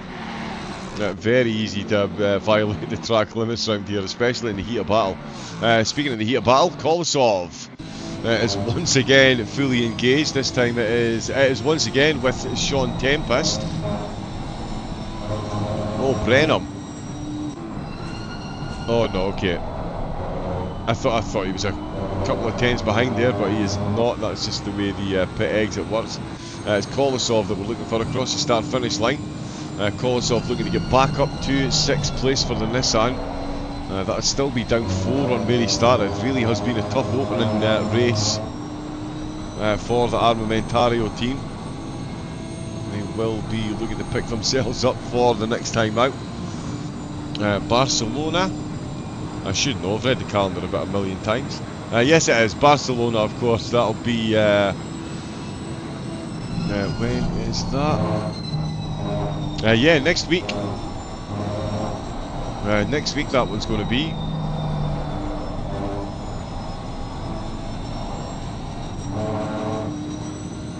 And that's going to be another 3-hour race. So yeah, it's another 3-hour one. Heading our way next time out at Barcelona, but we've still got 34 minutes of this race left to go. Kolosov still looking to improve. Kaj Paul with a yellow flag.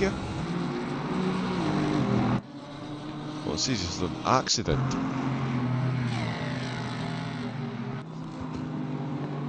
Into the inner loop. looks fine from there. Yeah, down the hill into the boot complex. Not sure why that popped up as a yellow flag.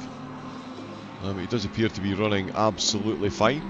Cyprus has still got some overtakes left in him by the look of it as well. Let's see, there's Dominic there. He's got Bauer ahead of him for the simulation setup at Jose Lopez Setups. The McLaren really feeling the pressure from Cyprus at the minute. It's yeah, Fisher Racing Esports. Where's he now? The track down to 23 degrees. Oh, and that is a whole lot quicker. A whole lot quicker for the BMW through 13 and 14. Through 12 and 13, this is 14 and 15 we're going through now, both of them avoiding that apex. Oh, and there's just a little tickle on the wall. Not that far behind them actually, Pascal. Oh no, that is Gerard. I do recognise that Mustang behind them, the blue one with the white stripes. Michael Frey still close. Let's see what's happening up on the podium. Oh, yep, thick gaggle of cars to deal with. That is the second place in the GT4s. He has just been overtaken by third, so Brenham getting a bit of traffic between him and the rest of the chasing pack. Reince and Schumacher on this comeback drive, but of course will be coming into pits with about 10 minutes left to go. 12 minutes left to go. Getting the overtake done there on Reince. And that is going to be another position lost, another couple of positions lost when they come back in the pits. So yeah, been a tough race for them, but they're certainly going to be ones to watch over the season. Let's see where Petzold is. 20 seconds down on Polyakov. Polyakov with a 54.3, Petzold with a 53.2. 1.1 seconds quicker, 30 minutes left to close that gap. He just might, you know, he just might. Michael Frey looking for late moves on Herpel. And in fact, yeah, Herpel is the car I saw right on the back of this group. So yeah, there's blue flags there and overtakes going on for them to contend with as well. 21st and 22nd trying to overtake one another while being blue flagged by 11th and 12th trying to overtake each other. So this is an interesting dynamic for the drivers to deal with. You can see just how close these two are, and Cyprus and Bauer exactly the same distance between them. As the Ferrari flashed these lights at the Mustang ahead, and it is 21st and 22nd that are dictating the pace of this little train. Full usage of the curb there by the McLaren, but the BMW sails up the inside, absolutely nails that move on. Beautiful stuff there. Frey not able to reciprocate. But that is Cyprus on Bauer, absolutely no problem at all. Lots of lights flashing, so those two have swapped places. One of the cars through. Frey has flashed these lights to make sure they know he's there. One of them, he manages to get past, gets past the second on the way through that corner. Still flashed these lights at the car ahead, but he is safely past them both as Cyprus, as we saw, made that move as well. Oh, Cash Paul with a bit of a yellow flag. He's had an accident. Let's see what's happened here. This is uphill through the middle of the boot complex. Is that car? Oh no, that is 405. Oh, just a little bit of a gentle love tap there. With Mathis of Home Sim Racing, so they're in fourth. Let's get back to live and let's get back to Frey. Oh no, that's Tempest. Frey is what we're looking for. He's still looking for that. He is absolutely back on the rear spoiler of Herpel. Kolosov and Tempest are still going in. Hutchinson back out the pits behind Brenham.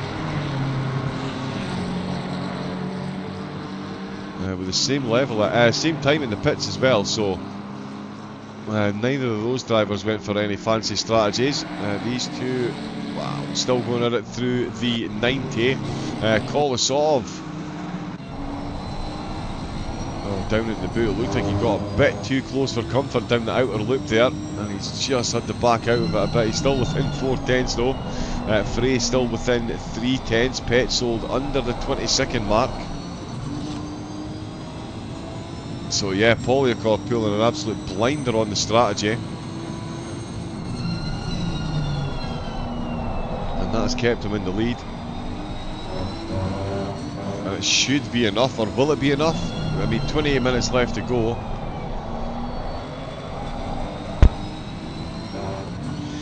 Yeah, I mean at the minute Petzold is about between 2/10 and half a second quicker than Polyakov. I don't think that's going to be enough laps to get this done. They've done what, 78 so far, as opposed to the race leading GT3s on 85. So if they've done 77 so far, they're only going to have, with 30 minutes, only a few laps left.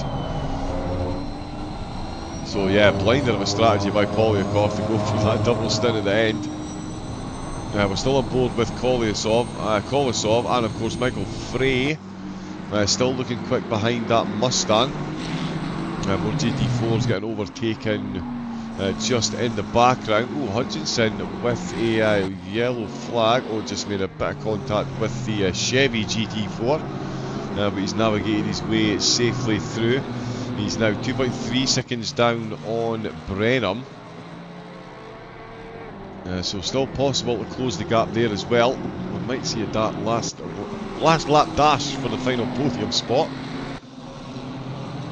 And we'll see what goes on with these two. Tempest and Kolesov, no strangers to one another so far in the race. It looks like they're going to keep one another company for the majority of the closing 27 minutes as well.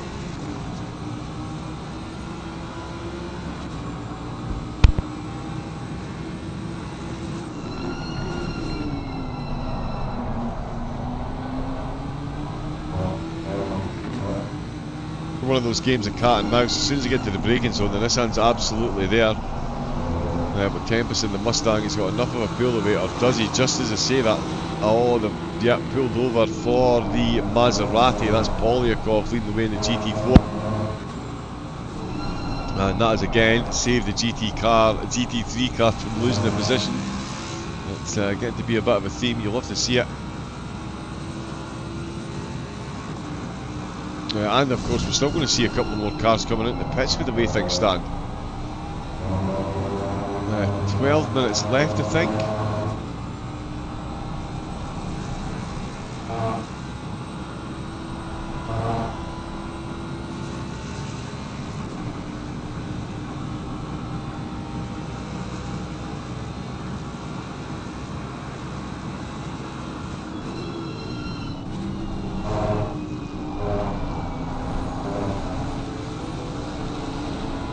And there goes the Chevy once again. Sorry, just checking some of those stint timers. I really need to get better at reading this data.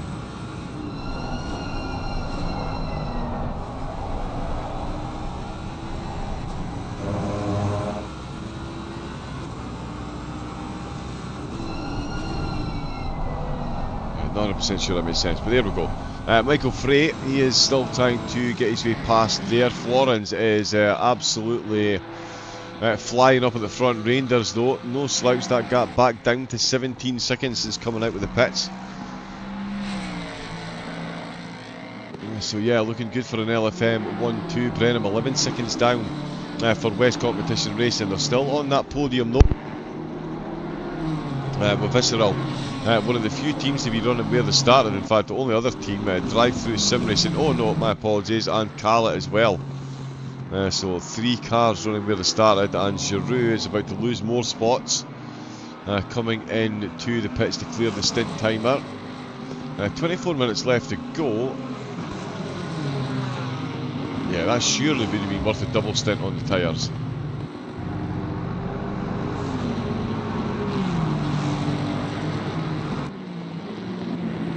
Yeah, it does look like a full service. Took on tyres there as well.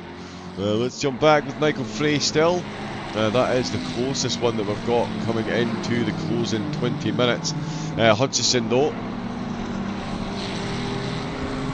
is, just lap on lap. Even on the last one, I mean, it was only 18 hundredths of a second, but he was still slightly quicker than the car ahead.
Really do need to stop gulping down tea.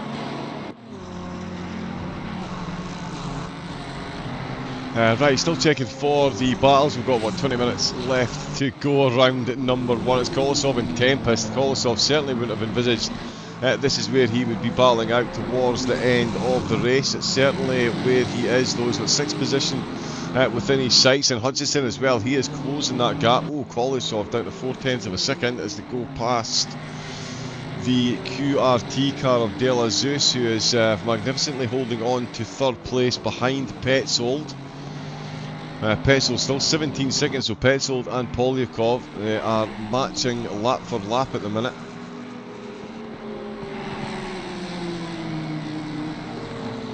So yeah, good lap times by both of them. Polyakov certainly, oh no, just as I say that, Petzold half a second quicker. But again, I think that is going to be too little too late. I think Polyakov with that double stint on the tyres has absolutely nailed that strategy. Looking good to bring home the race wins. A Hentner trying to get his way past Rockefeller. Again, not the easiest thing to do around this track at the best of times, and they're constantly on the traffic, as well as Frey and Herpel doing exactly the same. Hutchison within 3/10 of a second. He's got the move done in the previous stint. Can he get it done again on this one? In fact, Brennan was quicker than him on that previous lap there. But again, the old too little too late, because he's already well within striking distance.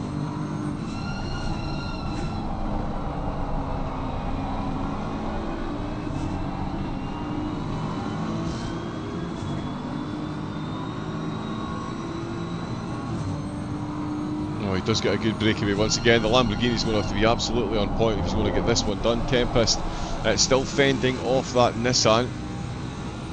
It's all fine and well yet, but it really does get close in the braking zones. At the ultimate top end, the Nissan is a bit quicker, but just can't get it done through the corners. As you can see, those corner exits absolutely belong to the Mustang, especially if you're going to go ragged on the curbs like that. The car ragdolling all over the place, firmly gripping onto the steering wheel.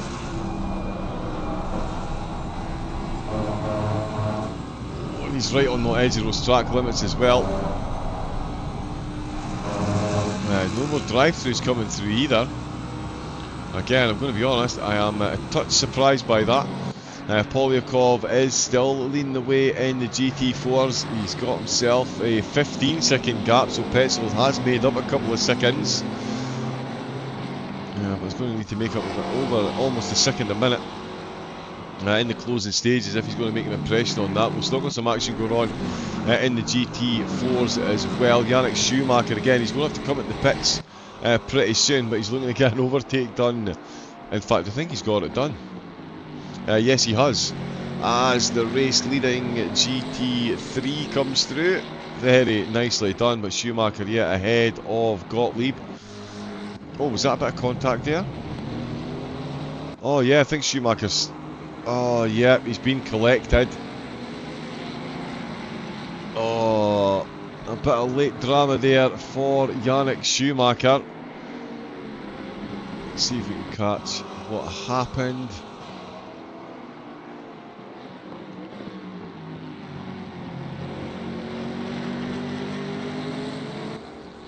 Get some helicam on it. Although I think the trees are going to block the view. So he knocked the race leader offline. Or there was contact between the two. The race leader ended up facing the wrong way and then got another tap and ended up facing the right way. So fairly fortuitous outcome to that little contact. And it was the race leader Florence that took it. The gap now down to 12.9 seconds. So that has effectively cost Florence, what was that, 4 seconds?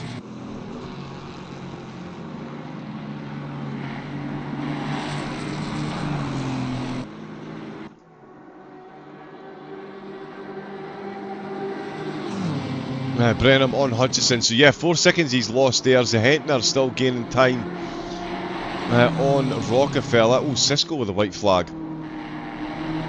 And Cyprus with a yellow flag. Okay, just because he's going a bit slow to let the faster cars through. So that's fine, that'll be the same with Maneman as well. Yep, he's right in this, right in the middle of this too.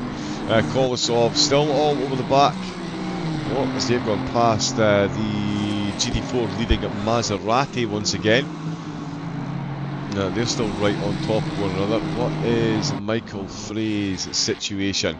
He is 3/10 away from Herpel at the minute still. Cyprus all over the back of Cisco. So yeah, they're all getting brought back together because they're moving over for the traffic.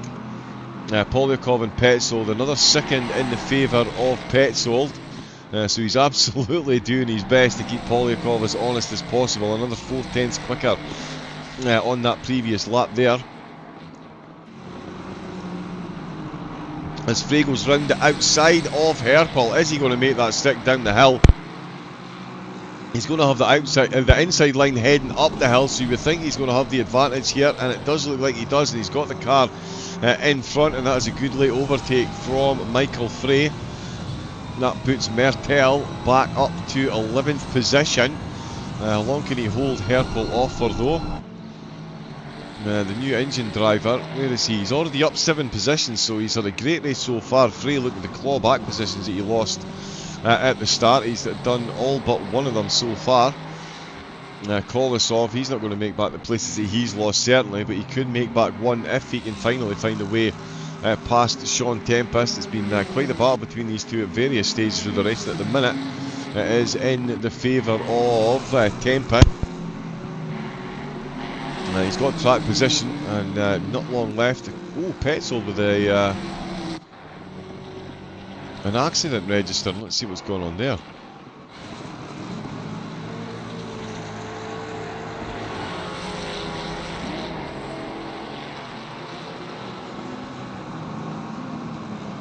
So coming through the boot complex, has he made contact? Doesn't really seem to be much going on there. Unless it was just a yellow flag because he was going because he lifted off so much to let the GT3 through.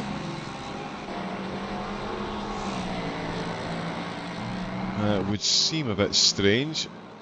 Sasha and Zahent are both looking for overtakes. Petzold, oh no, he's still 13. Very strange on the timing tower. Zahentner and Kolosov, let's check Kolosov because he is within 2 seconds. Where has he gone? Where has he gone? There we go. Yeah, so we'll jump back on board and watch these two for a bit. We've got 23-degree track temperature, so it's dropped. I did think it would drop a bit more, to be honest, with it being this time of night. There is a bit of cloud cover keeping the heat in, though. Call us off, that is 310s still. Zahentner still within 410, and Sash on Forst as well. The middle engine cars dueling it out. It's certainly been one for the Mustangs here today, though. Oh, Brenham is behind Hutchinson.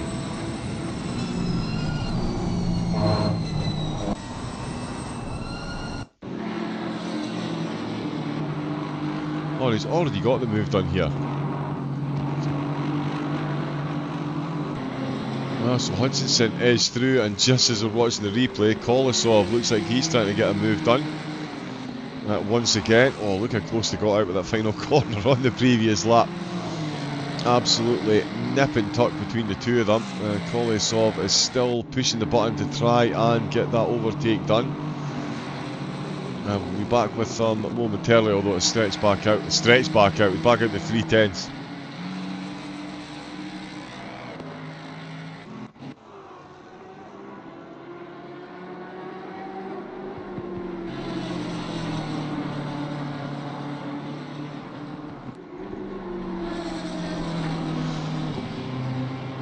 Yeah, so good breakaway. Sorry, I was looking at Kolosov's time without actually looking at him on screen there. I was confused as to why that didn't look closer, but there we go. That is why, because it was on the wrong card. We've got Hutchinson, though. He's 7/10 up, so he's got a good breakaway instantly since getting past Brenham. Can Kolosov do the same? He has been stuck. It's been like a Groundhog Day for him so far. Is that Bauer coming into pits? I think we've got cars still coming into pits. I know that we're going to have one of the GT4s still coming in. Not sure how to read that. I really do need to figure out how to read that stint thing a bit better. Now let's see what this I can do out of the S's. Yeah, someone pointing out there, Schumacher, the spin.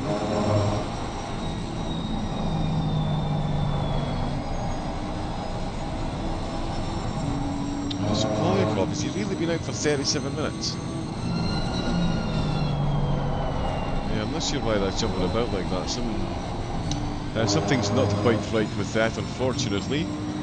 But we'll crack on with what we do know. He is still absolutely leading the way. It doesn't look like he's got any penalties coming his way either. That is Yannick Schumacher just been overtaken. He does have another trip to come into the pits. He's going to be taken on this lap, I believe. Because it was like, what, an hour and 9? In fact, he might have already been in, sorry.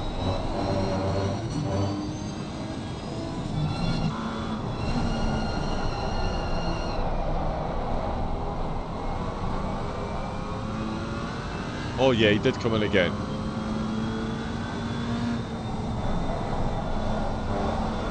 Yeah, quite shortly after actually, so yeah, good strategy there, just get in, get it done. Polyakov with a white flag up through the S's, got yellow flags with Krobler as well. Up ahead of them, Herpel still a second behind Frey, so Frey getting a good break since he got that overtake done. Zahentner not too far ahead of him, is closing in on Rockefeller still.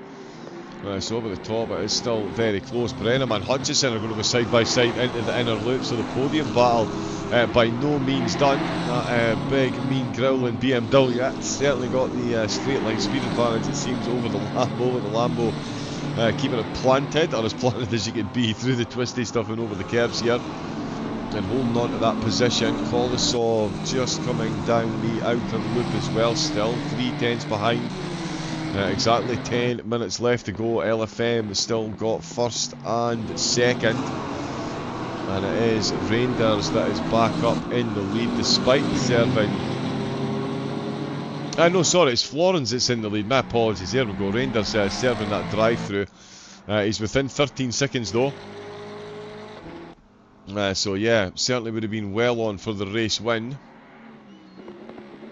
If it wasn't for that drive-through, that would have been an almighty battle. He's got back within 13 seconds, so yeah, not too shabby at all. Hutchinson and Brenham, as we've seen, still dueling out for the final podium spot, and Kolosov just behind Tempest and Kaj Paw. Paw's had a good race as well. What is that, up 3 positions so far, just going past Petzl, and still in the GT4s it is Polyakov for 4th that is leading the way. 12 seconds is now the gap to Petzl. Oh, Petzl with a bit of a yellow flag, a whole lot of GT3 cars going absolutely flying past that. It's 6th and 7th Kolesov still battling as a blue flag past some back marker. Fleming Bauer in 22nd place in the GT3, so they've got GT3s and GT2s in there. De La Zeus for QRT. 4 positions they've made, 5 positions, sorry, since the start of the race. I think 4 of them, one of them is at the expense of a GT3, the rest are GT4s. And it's still 25 seconds, in fact, it's 25 seconds ahead of Mathis, and is moving a lot quicker than Mathis as well. So looking good to bring home a podium in the opening round. Mathis for Homo Sim Racing got 4th, and it is still Alpha running in 5th place ahead of Nalhala in 6th position in the 4s.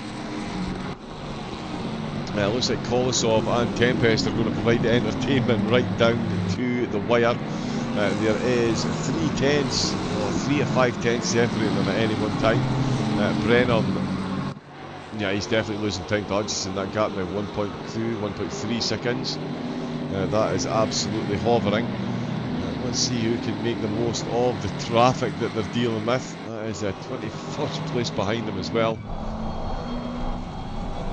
So there you can see the cameras, the cars chasing them. This is on Tempest's rear spoiler as the Chevy makes another appearance. So too does Kolesov. That's well navigated there by Tempest. That traffic's coming at exactly the right time. It's giving him a good breakaway down into turn number 1. We'll see if the Nissan can get close enough to take advantage of any slipstream. You'd say into the inner loop goal this time around, as long as he gets the exit, which he does. The BMW should be, the Mustang, sorry, should be pretty clear. Although just as I've said that, the Nissan really is closing that gap. It's going to be a nip and tuck into the braking zone once again. Which way is he going to go? Signals, he goes round to the outside line. Yep, well, they've got more traffic there, beautifully used by the Beamer. Oh, and the GT4 just having a bit of a bounce. We've seen what happens there. Is that Polyakov? Yes, it is. So that is Polyakov just having a bit of a bounce. On the way through the inner loop. I'm sure gave the GT3s a bit of a fright. We've already seen what can happen when that goes wrong. Mustang practically on its roof earlier. In fact, I think it was on its roof. That will definitely pop up in the highlights. There goes the BMW through. Polyakov just needs to keep this as neat as possible. Still got a 13-second gap with 6 to go. So looking very good for the race win in the GT4s. Kolesov still trying to get his way past Tempest.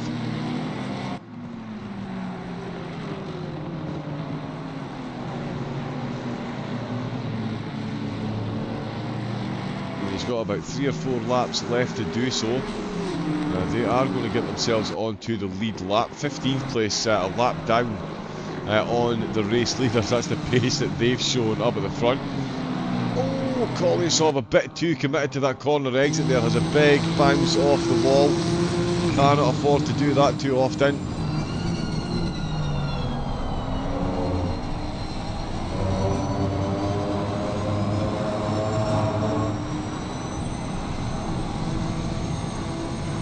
Oh, good run up through the S's despite that contact with the wall. It just seems to be an absolute, again, game of deja vu.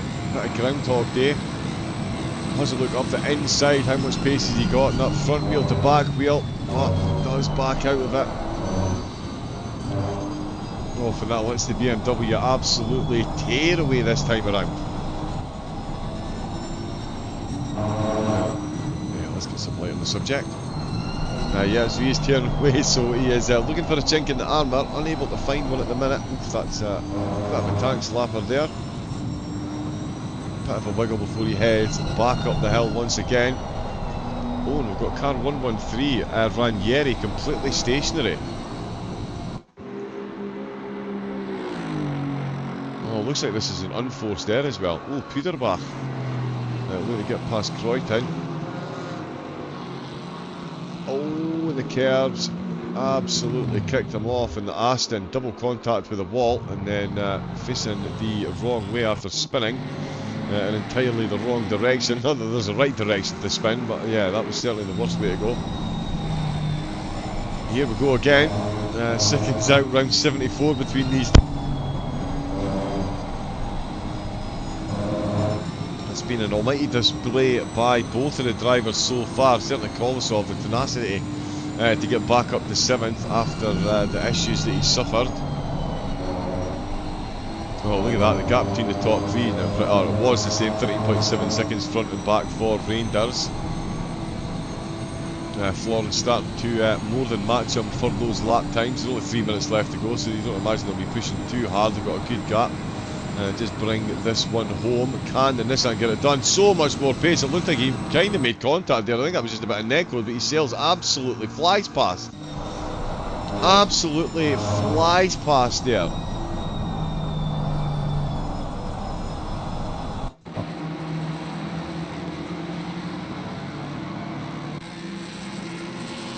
Let's see from the back of Tempest.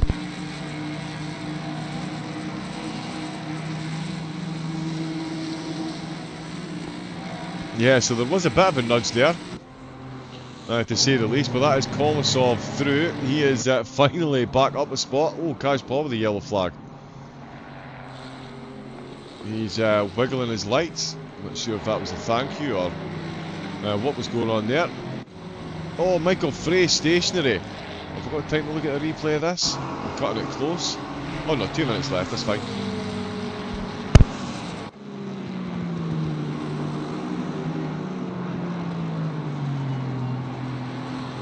Oh, the exit to the inner loop, those curves. Catching the Ferrari out absolutely big time. And yeah, that is him bouncing off the wall in the closing stages. Tempest is still in the slipstream.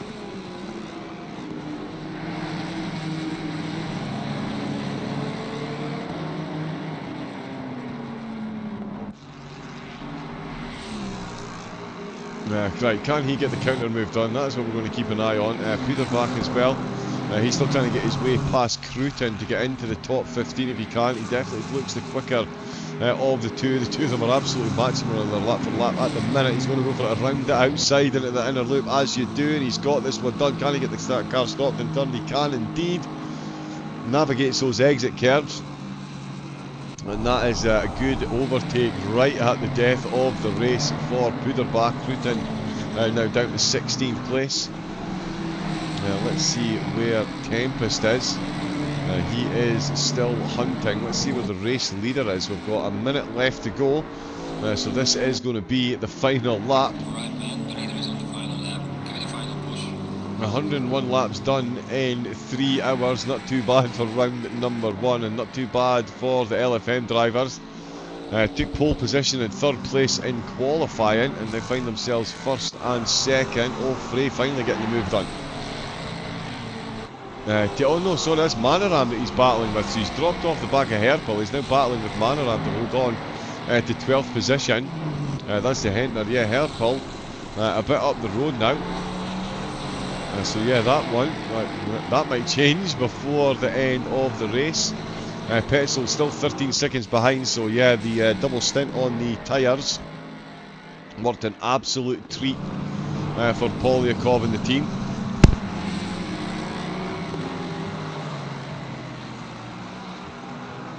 Oh, has Petzl just been collected? Oh, he has.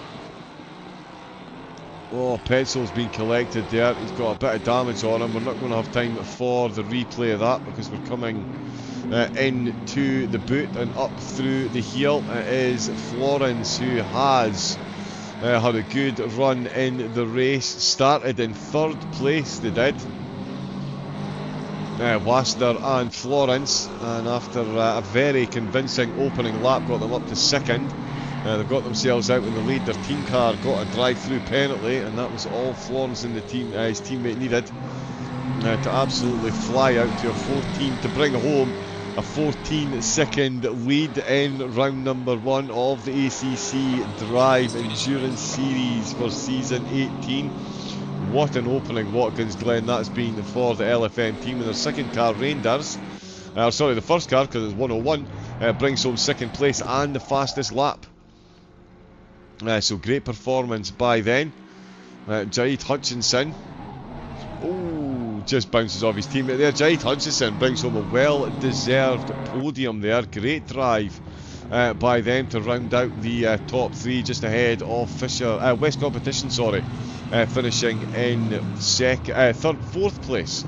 Goodness me, I'm already looking down at the GT4. Schumacher, Gottlieb and Rines have all been given the checkered flag, but it's Nikolai Polyakov just coming through the boot complex as the fireworks in the distance.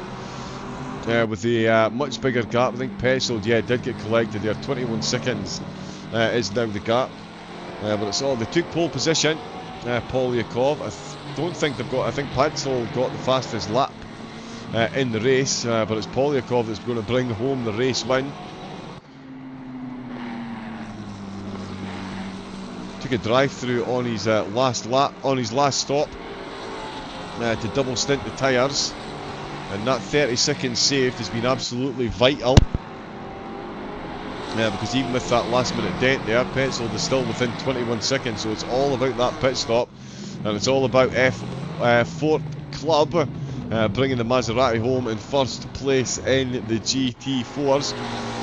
Coming round through the last 2 corners. No, De La Zeus has already been given the checkered flag. We'll jump on to him in a minute. The QRT driver. Having a great race, making up some good places as well. But here is Petzold crossing the line, carrying a bit of damage. But he is bringing it home in second place. And there is De La Zeus for QRT, finishing in third. We will bring you the full results in a moment. Oh, Florence is no longer in the server, but certainly their team car is.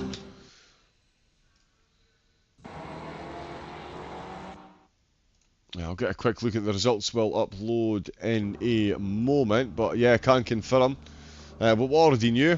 Florence and Waster bringing home the top, bringing home the bacon for LFM. Rangers in second, and Visceral finishing in third. Polyakov and Krasov leading home a Maserati 1-2 at the top of the GT4 race, with Petzold in second. De La Zeus for QRT finishing in third place. The timetables have gone there. Let me see.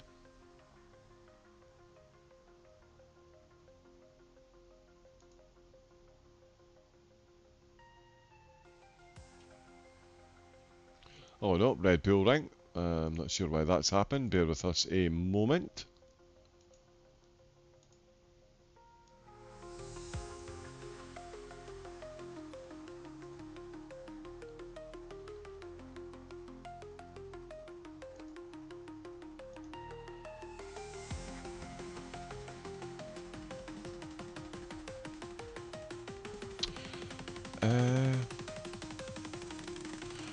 Right, yeah, I think we don't quite have the results up as yet.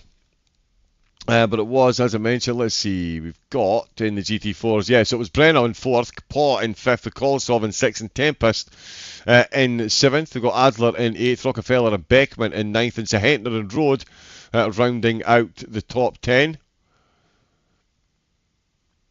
Sorry, that was in the GT3s, of course. In the 4s, it was Matheson is Mayan that finished in 4th, with Bures in 5th, Fier and Julien's in 6th, with Schumacher in 7th, Gottlieb and Winkler in 8th, Reins and Zeitz in 9th, and Castagnoli and Martignoli both crossing the line in 10th place in the GT4s. So congratulations to all of those teams. That was round number 1. We'll get the full results up in a moment or two.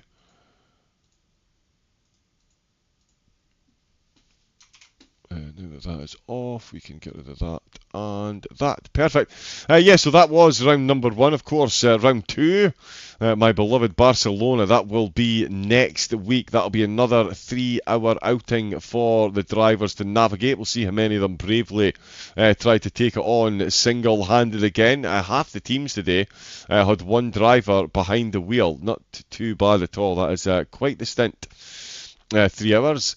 Error 404, team name not found. GG. Yeah, thank you to everyone that we've had in the chat as well. Thank you for all the follows as well.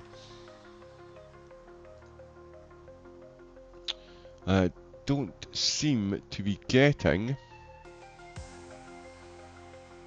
there we go. Boom, we've got the results up. Yep, LFM 1 and 2, Visceral in 2nd, West Competition in 3rd, and Best Friends Esports in 5th place. Armamentario in 6th with the code to 7th.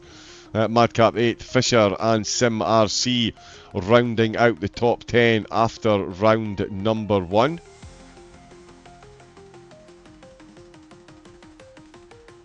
And in the GT4s, it's still showing the Red Bull ring, but that's okay. We did see the full results there. The standings haven't quite updated. We will bring you the standings at the start. They will just simply reflect the finishing order. So yeah, we'll bring you that at the start of the next broadcast. Until then, though, thank you to everyone that has followed. Thank you to everyone that's tuned in. Huge thank you to the drivers as well. And a big thanks, of course, to all the sponsors. ACC Drive providing the prizes for our drivers. Fear not, though, LFM will be back on Thursday night with a continuation of the Pro Series. And next Sunday with another 3-hour outing, this time from Barcelona. Until then, enjoy the rest of your evening. Take it easy. Stay safe, take it easy, and have a great rest of your night. Good night.